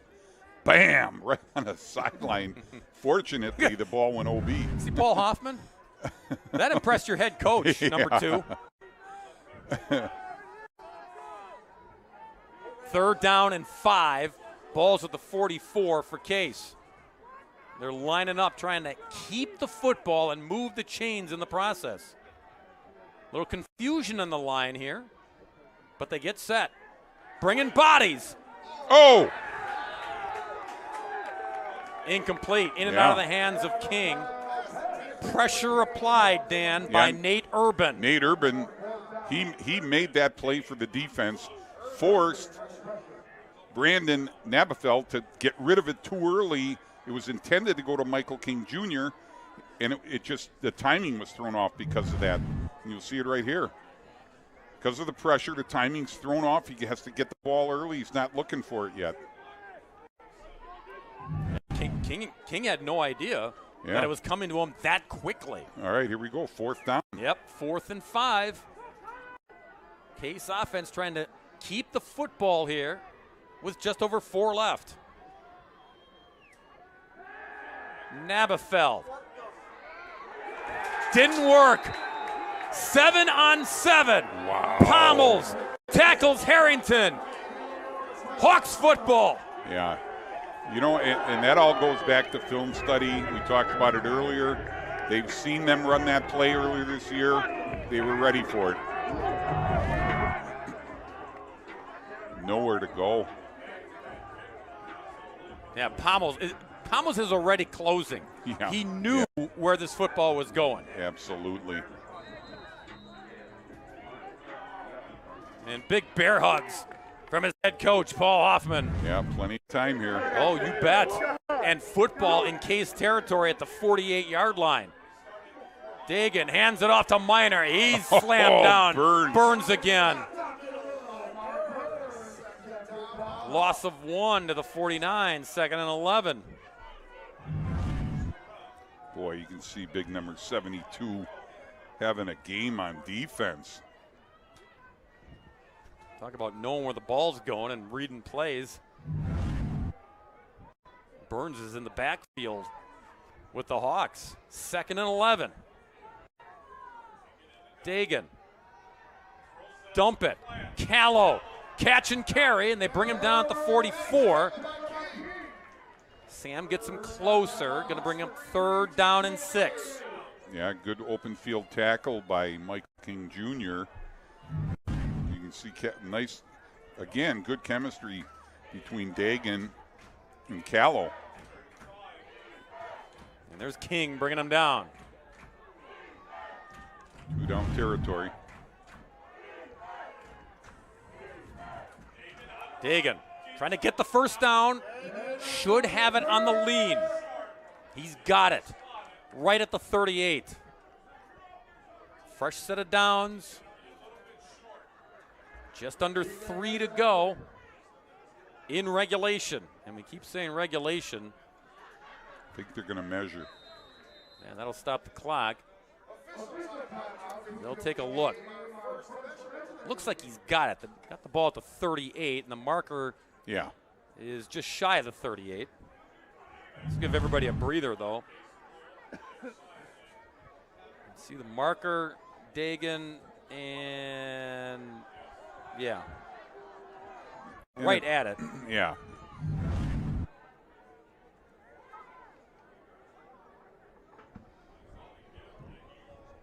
Chain gang out.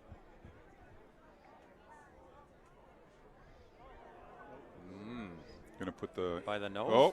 Index card short. Yeah. I thought he had it by a half yard, but it's it's that much, says Mike Edick. 4th down and a pinch between the thumb and the index finger. That much. Empty backfield. You know who's going to carry the football here. Yeah, absolutely. It's Dagan. And this time he's got the first down by plenty to the 34. Now they move the chains.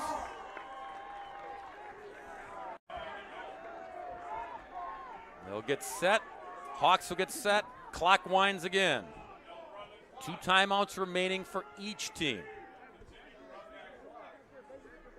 And now Dagan gets the play from the sideline, trots in. No rush now for Indian Trail. No, this is do or die, this drive.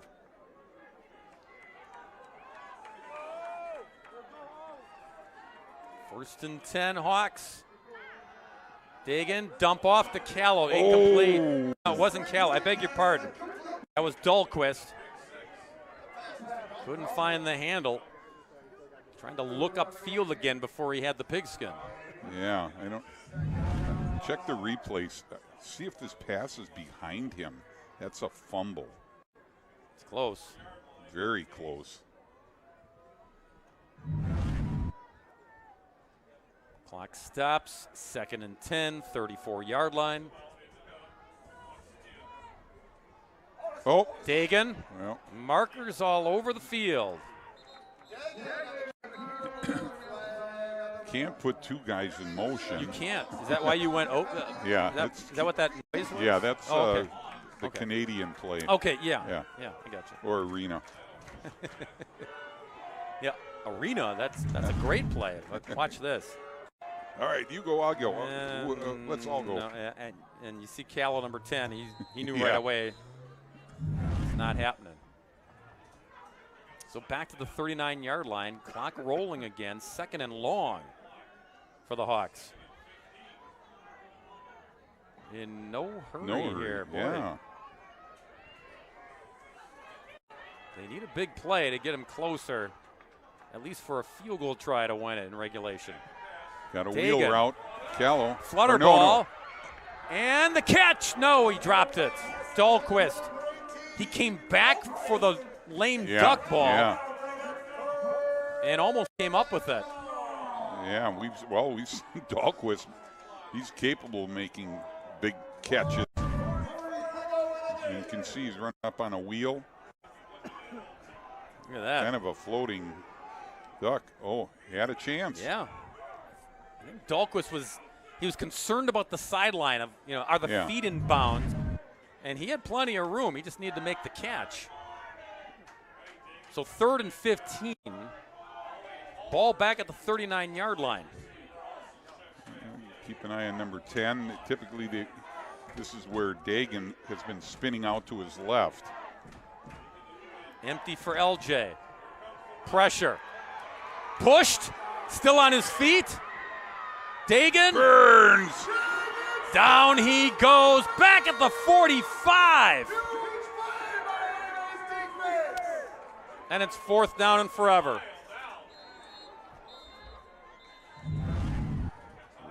This is unbelievable how he got out of this. You thought, there's Scheckler. You thought he had him dead to rights, and then here comes Big Cam Burns. Never gave up on the play, Dan. Never gave up. He hasn't given up this whole game. So Case burns their second time out. They're going to get the football back here after the punt. And they'll have a chance to try to win this in regulation. Yeah, again, they got the weapons to do it. Obviously, Brumby's a weapon. Latrell Harrington's a weapon. We've seen Jacob Houghton. You got all these track athletes that can cover the field. Just got to get them the ball. That's what will happen after the punt. They'll try to find a way to get it in the hands of the guys with the feet.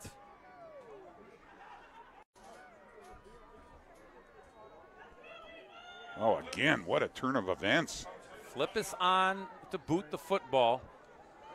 Brumby is deep, standing at his own 23. In a late rain here. Wind is calmed down as well, so. Over his head! Flippis gonna kick it anyway. And he actually gets a roll. I'll tell you, that couldn't have worked out better for him. Wow.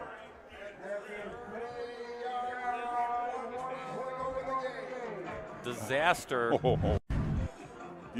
Bob, they had a return set up here. Had they had any kind of a punt block or rush, it's their ball inside the 20. And Flippis just, he didn't panic. He went and got the football and still got it off and then got a roll on top. Great composure. 39-yard line, just shy of the 40, they mark it. 1st and 10 Case. Buck 11 in regulation. 1 timeout remaining for the Eagles. Empty backfield. Brandon Nabafeld hanging in the pocket. Incomplete. Tried to hook up with Jordan Houghton. Yeah, someone left early. Yeah. That'll cost them 5.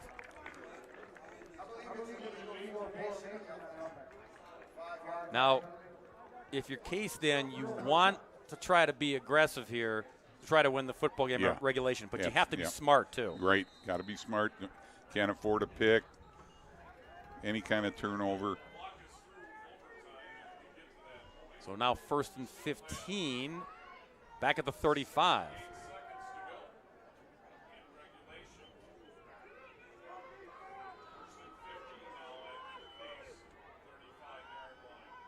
Empty backfield for number 1 once again. Sending everybody deep. To the sideline, catch is made at the 45. That's Harrington. Yep. That helps. Gets 10 yards back, makes this one 2nd down and 5. Yeah, it stops the clock. Don't have to burn a timeout.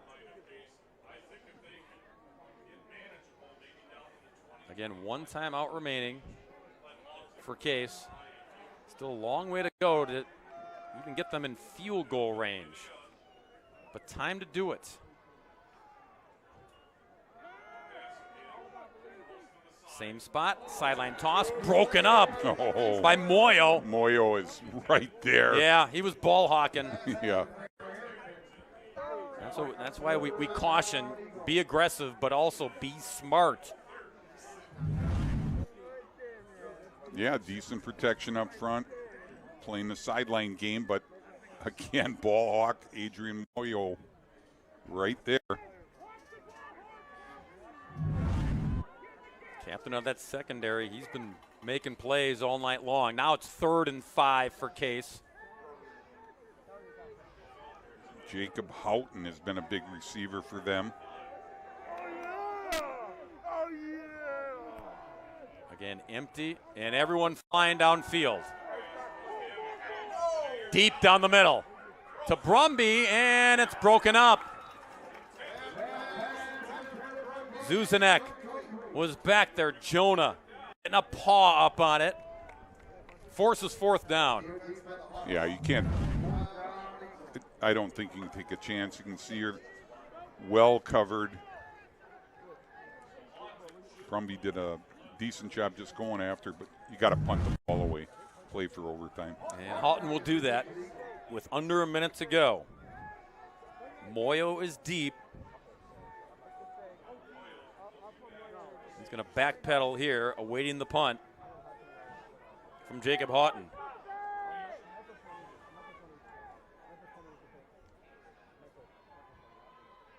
Indian Trail wants to bring the house here. Moyo, knee went down at the 17. So that's where Indian Trail will have the football. Under a minute to go in regulation. One timeout, I beg your pardon, Hawks with 2 timeouts at their disposal. And like Case, they need to go a long way in a short time span to win this one in regulation. Yeah, I'll probably see what they get on first down. If not, you'd think they'd play for overtime. Don't want to make a mistake here either. Wall Hoffman dialed in. Looking to get an important road victory to close out the regular season. Dagan to Callow, incomplete. And you're trying some short, quick routes here, hoping that someone can break it after the catch, but you gotta have the catch first.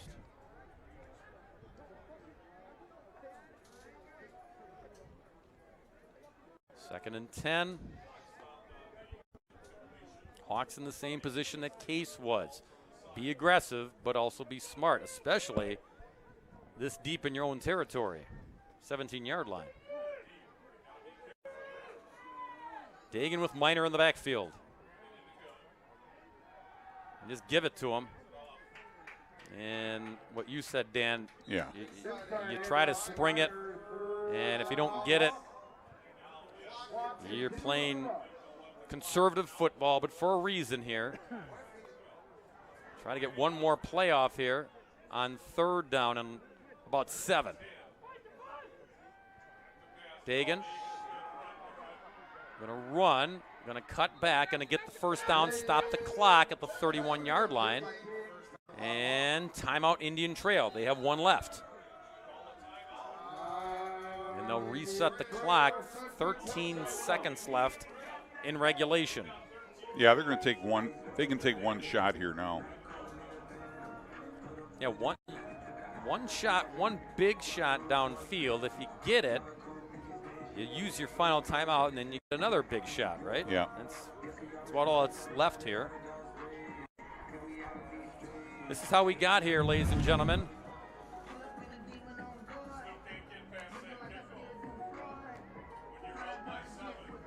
The pick 6. Yeah.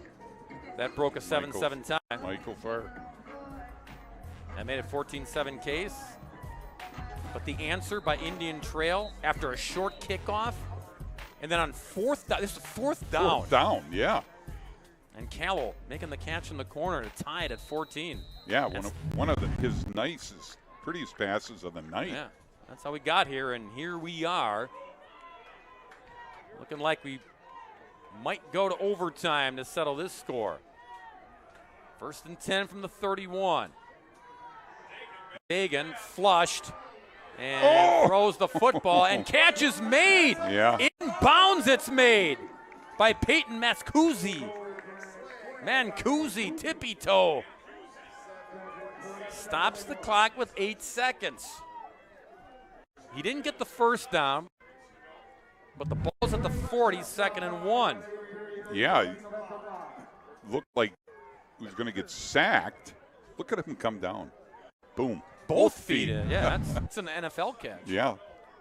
But this may be the final play.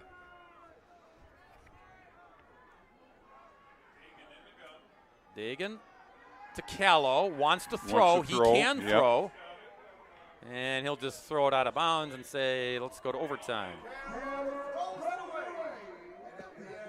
Hold on. Paul Hoffman is looking for an extra second. I think the clock ran down. Yep, officials say that's the end of regulation. So we have overtime to close out week number 9, tied at 14.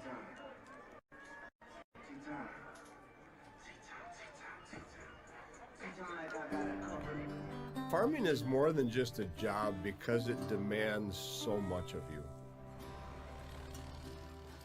Every day I'm with the people that I care about the most. We accomplish or we fail together. Support Wisconsin dairy farmers. Buy Wisconsin cheese and dairy.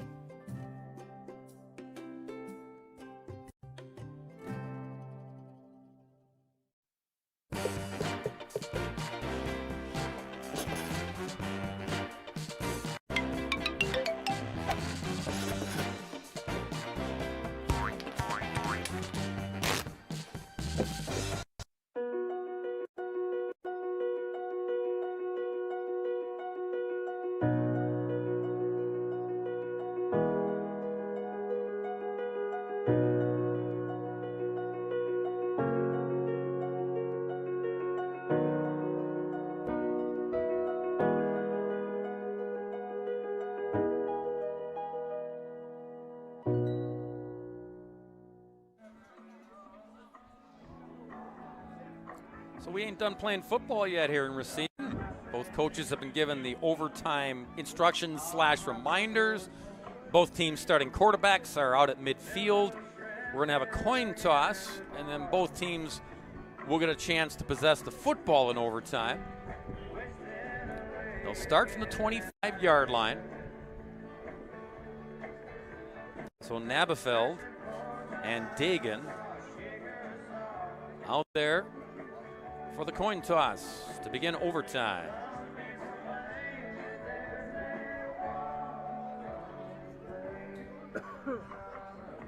Mike Edick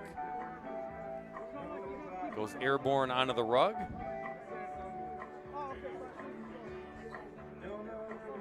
Looks like Case won the toss.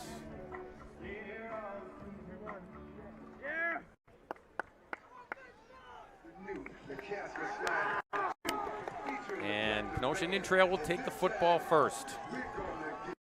I shouldn't say Case won the toss. I don't know if Case won the toss, but I think they did. I think they deferred. did. Deferred. Yeah, you want to try to hold them and then You wanna score know- and yeah, know walk what- it off, right? But No, you want to know what? Yeah, you got to do. But it'll be L.J. Dagan starting at the 25-yard line to try to put the Hawks on the scoreboard first in OT. He's kind of a wild card, Bob. Which, I don't know if you want to say gives Indian Trail the advantage, but he may just because of his prowess as a runner. Certainly gives them a lot of options. Yeah, the dual threat. Yeah, this close to the goal line. We saw what he did on that 4th down play. He went to the air to get the tying touchdown. So defense first for Case, offense for Indian Trail. Dagan with Callow flanked to his right.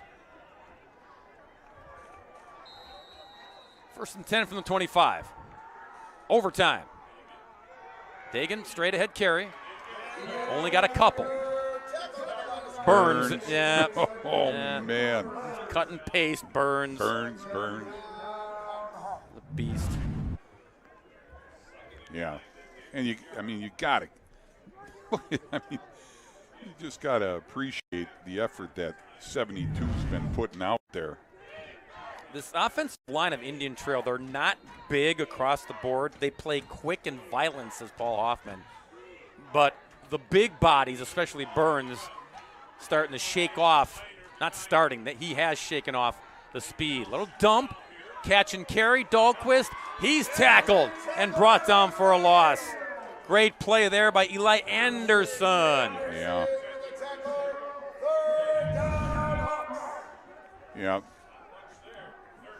Yeah. Just not much here. A little read option, but it turns into a swing pass to Dahlquist. Anderson, Callow was blocking him downfield, and Anderson just shook him. Said, I'm going to go get the ball carrier. You're back at the 25 now. Indian Trail facing a 3rd and 10. Dagan. Toss. Catch. Callow. Down he goes at the 22. Boy, that's great open field tackle by Michael King Jr. So now a decision for Indian Trail. It's 4th down. You can kick the field goal if you like to try to put points on the board here first, but they won't do that. I don't think. Yeah, that's a stretch. I mean, you're talking about a 40-yard field goal. Yeah, with the wind that has picked up again here and the rain. Yeah. Going to try to convert here on 4th and 8 from the 28. Well, you got Callow. Watch Dagan spinning out to his left. Dagan in trouble. Shakes the trouble. Throws. Are you kidding me? Are you kidding me? Dahlquist comes up with it. Flag on the play.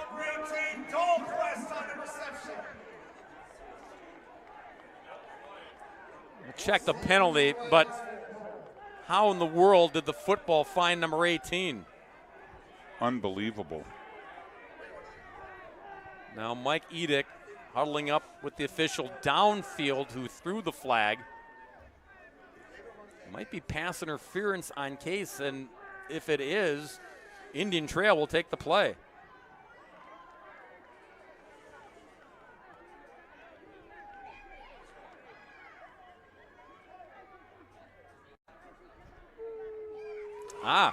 So, Dan, this was after the play, taunting. Yep. The unsportsmanlike call. There was taunting by Dahlquist after he made the catch. First of all, how did Dagan get out of there and take that throw? Look at this catch. Makes the catch, comes up with it, and then says something. Yep, right there. Yeah. Eli Anderson barked back, and the officials threw the flag on Indian Trail.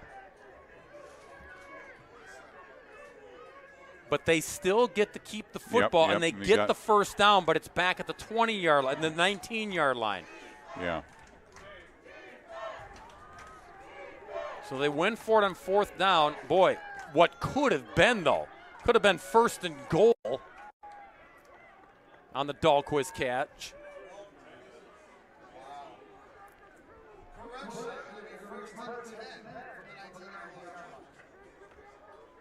So they convert but go backwards after the unsportsmanlike conduct call. Dagan back at the controls.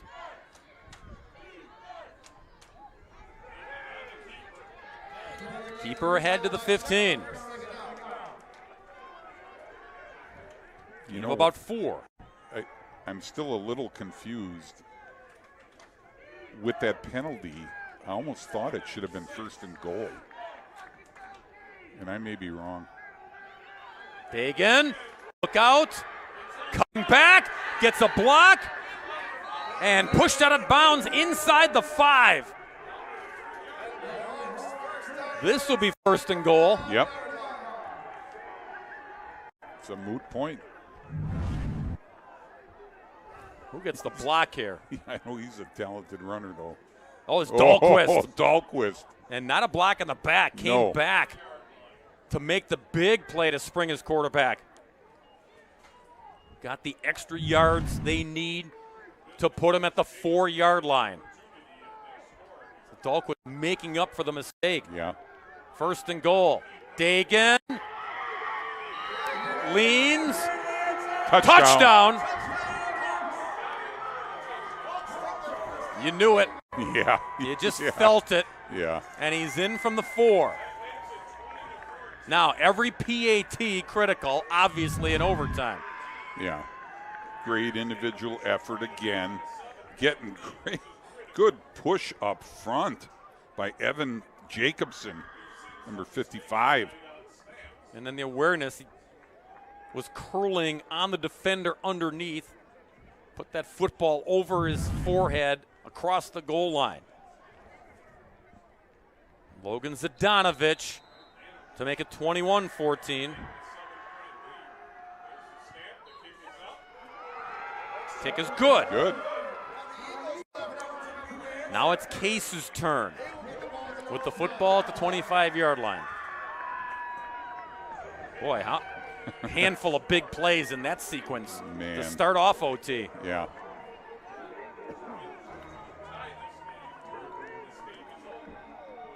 Now it's the Eagles' turn. Oh, man. What's going through the mind? Oh, been there. Yeah. Oh. Got to find a way now. You love to get the big stop, which they almost had. Yeah. Try to get that big stop and then let your offense put up points of any kind and get out of here. But now the Case Eagles forced to answer the touchdown by Kenosha Indian Trail. Nabafeld on the give. King tripped up. Good job by Lippis. Lippis, yeah. He's their leading tackler. Yeah, he is. No wonder why. You see, coming from his secondary spot, making that tackle. Yeah, and Zuzanek in Yeah. as well, just flying in there. Yeah, both safeties in on the tackle.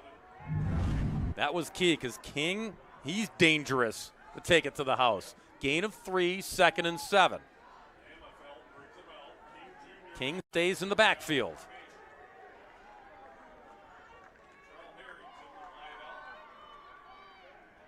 Give it to King. Look for running room. He's got it. Down the sidelines. Marker comes in. This one's coming back.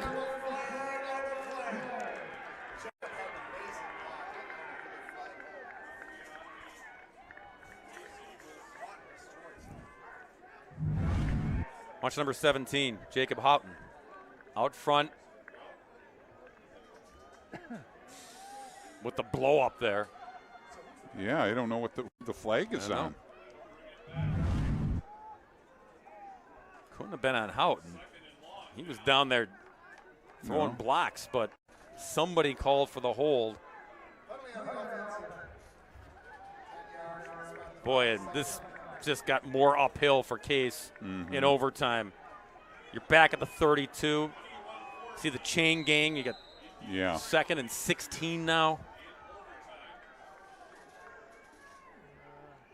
I mean, first things first for Case. Try to get the first down and then go back to work here. But don't try and get it all in this play. Exactly. Yeah.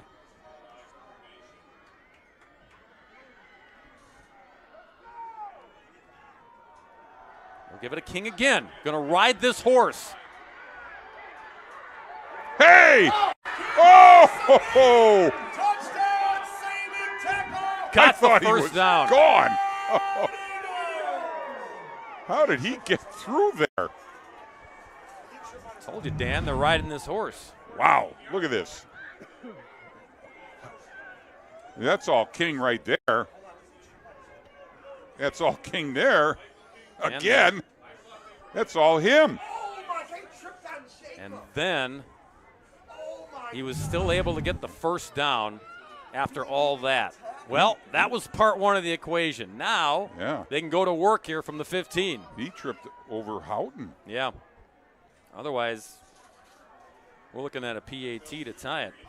1st and 10 from the 15. Go back to King. Why not? He's got a head of steam. Feeling it. Okay, if you're Anton Graham, Dan, are the wheels turning right now thinking, do I go for 2 to win it if we get in the end zone? Right? Oh, yeah. You're at least thinking about it, Got to right? be thinking about it, but you got a great kicker. I mean, that's kind of the wild card there. It's like maybe we get him in the second one.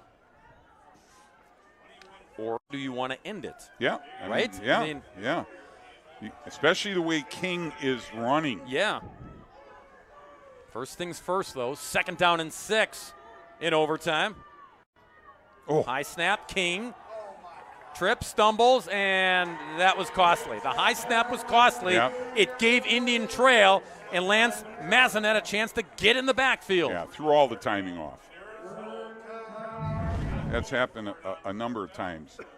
And to his credit, Brandon Nabafeld has reeled him in. But then just gang tackled. Yeah. That high snap, the hesitation cost him 3 yards. 3rd and 9 now, back at the 14. Again, they can get the first down without scoring a touchdown and give themselves more opportunities. Harrington has been pretty clutch in these situations. And you're getting a little bit of a cushion on both sides. Nabafeld throwing. Harrington's got it. Wrapped up and fighting for extra yards. He did not get the first down. Well, there is no choice here. No. You need the first down, otherwise it's ball game.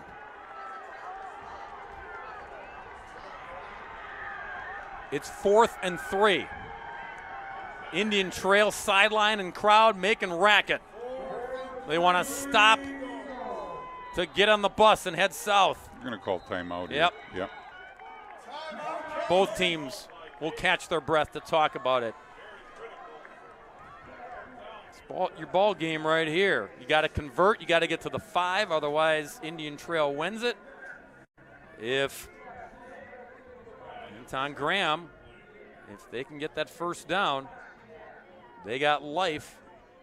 Go back to the King run, Dan. Yeah, absolutely. See how who tripped him up. I think you were right. I think it was his own man. Yeah, I think it's 17 Houghton. Because he's free, and then that's it right there. His own feet. It looked like his own feet. It looked like he just clicked his heels together. Turf monster. Yep. And he knew it too. He knew it. Oh. Because without that, gone. Oh yeah.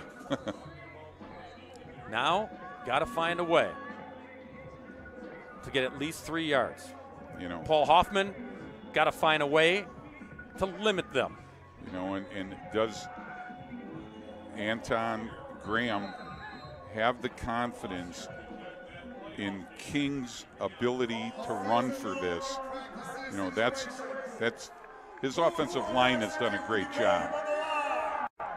And Declan Nason, the center, boy, your snap has got to be perfect. Got to be perfect. Here we go. Yeah, and you got Cam Burns on the right side has just been blocking his tail off, number 72. Here's the chess match now. Yep, timeout called by Case. Jim Kenosha saw what they came out in, and obviously they know the plays that Case runs out of that set. So do you change it up? We'll see. I do know this, no timeouts left, so we're playing football out of these huddles. Yep. Case needs 3 yards to extend the ball game. Keep their hopes alive. 3rd place, all to yourselves. That is the reward for the W tonight in the Southeast Conference.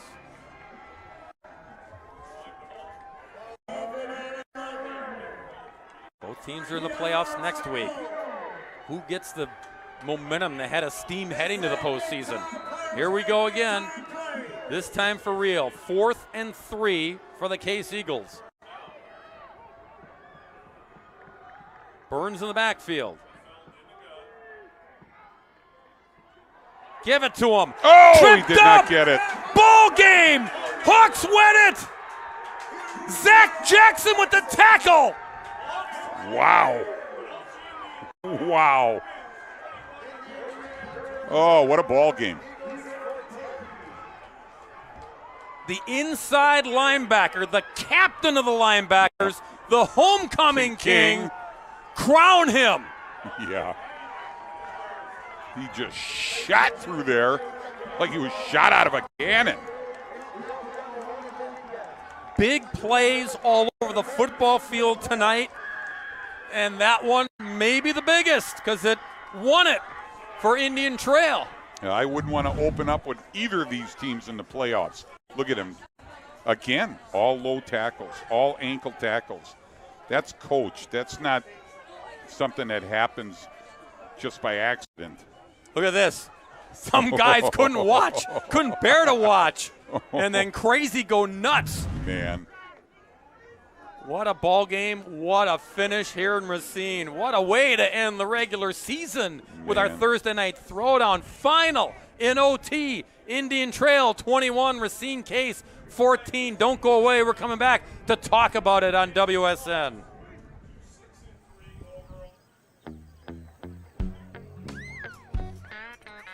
I love living in Kewanee, Wisconsin because the skies are blue. The smell of the fresh green grass. It's just a beautiful place to live. I love it. You love your animals. You love what you're doing. You love everything about farming. And you want to carry on those traditions. That's why we dairy farm.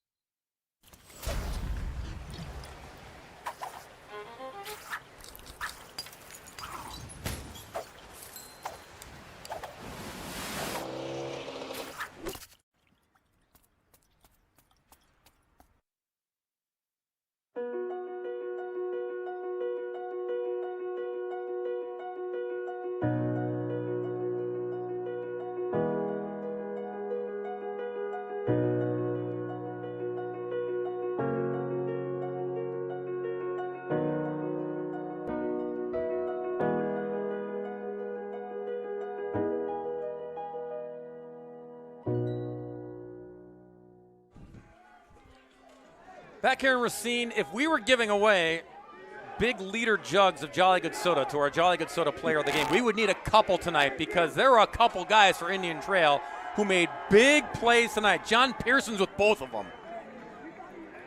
We'll take it, guys. Yeah, both sides of the ball had to come through tonight. We'll start with LJ because you guys seem to like to be in trouble. Fourth down, you just kept coming through. You were behind in this game. It looked like they had you contained. Why were you guys comfortable when it looked like you were in trouble? I mean, it just comes in practice, you know, them blitzing at us, third downs, fourth downs, you know, trying to give me pressure. But, I mean, I don't know. I don't even know what to say. It was a good game. It was a good game. Do you want to start every drive on fourth down, or are you guys going to do? No, I'd rather start on first and 10, and just keep it going from there. And the way, I mean, your last year, a lot of people know about it, all you had to overcome just to get back on the basketball court, then the football field. To have a night like this about a year later, what's it mean to you? It means a lot to, you know, play with my guys one last time. And now we won this game, now we on to the playoffs. Now, I know this guy here, you don't want to recount for homecoming king, though, do you? I mean, hey, he's my brother, so, I mean, I'm glad that he won. I'm glad that he won. All right. Well, let me ask you about that last play, because, again, nails were being bitten everywhere here. What did you see, and why were you able to get where you're going to go? Because they'd been able to run on you a little bit. Yes, sir. First, I'll just say all glory to God. That was all God right there, but I saw the hole open, and I just shot for it. I trusted my gut, and I trust my guys for me. And so if I mess up, I know I got my brothers with me, so I trusted them, and I just went for it.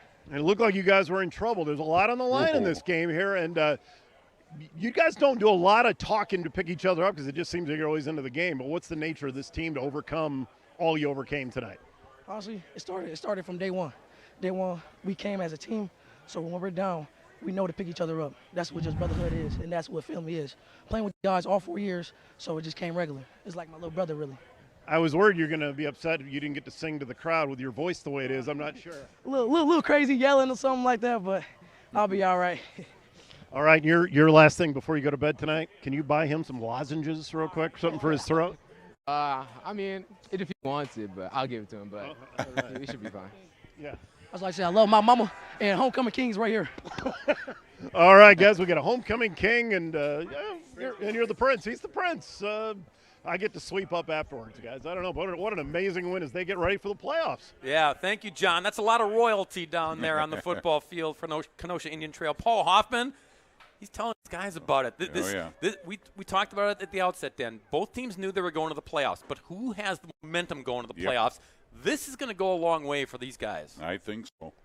Well, we'll let them get ready for the postseason. That is just around the corner. Remember, Saturday morning, the brackets come out. We'll see where the Hawks are. We'll see where the Eagles are.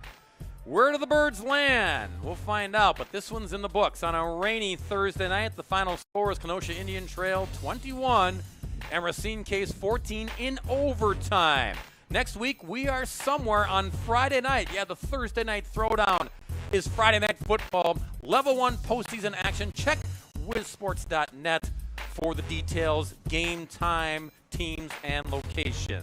For Dan Brunner and John Pearson and our entire terrific crew here in Racine, I'm Bob Brainerd saying so long and good night, Wisconsin.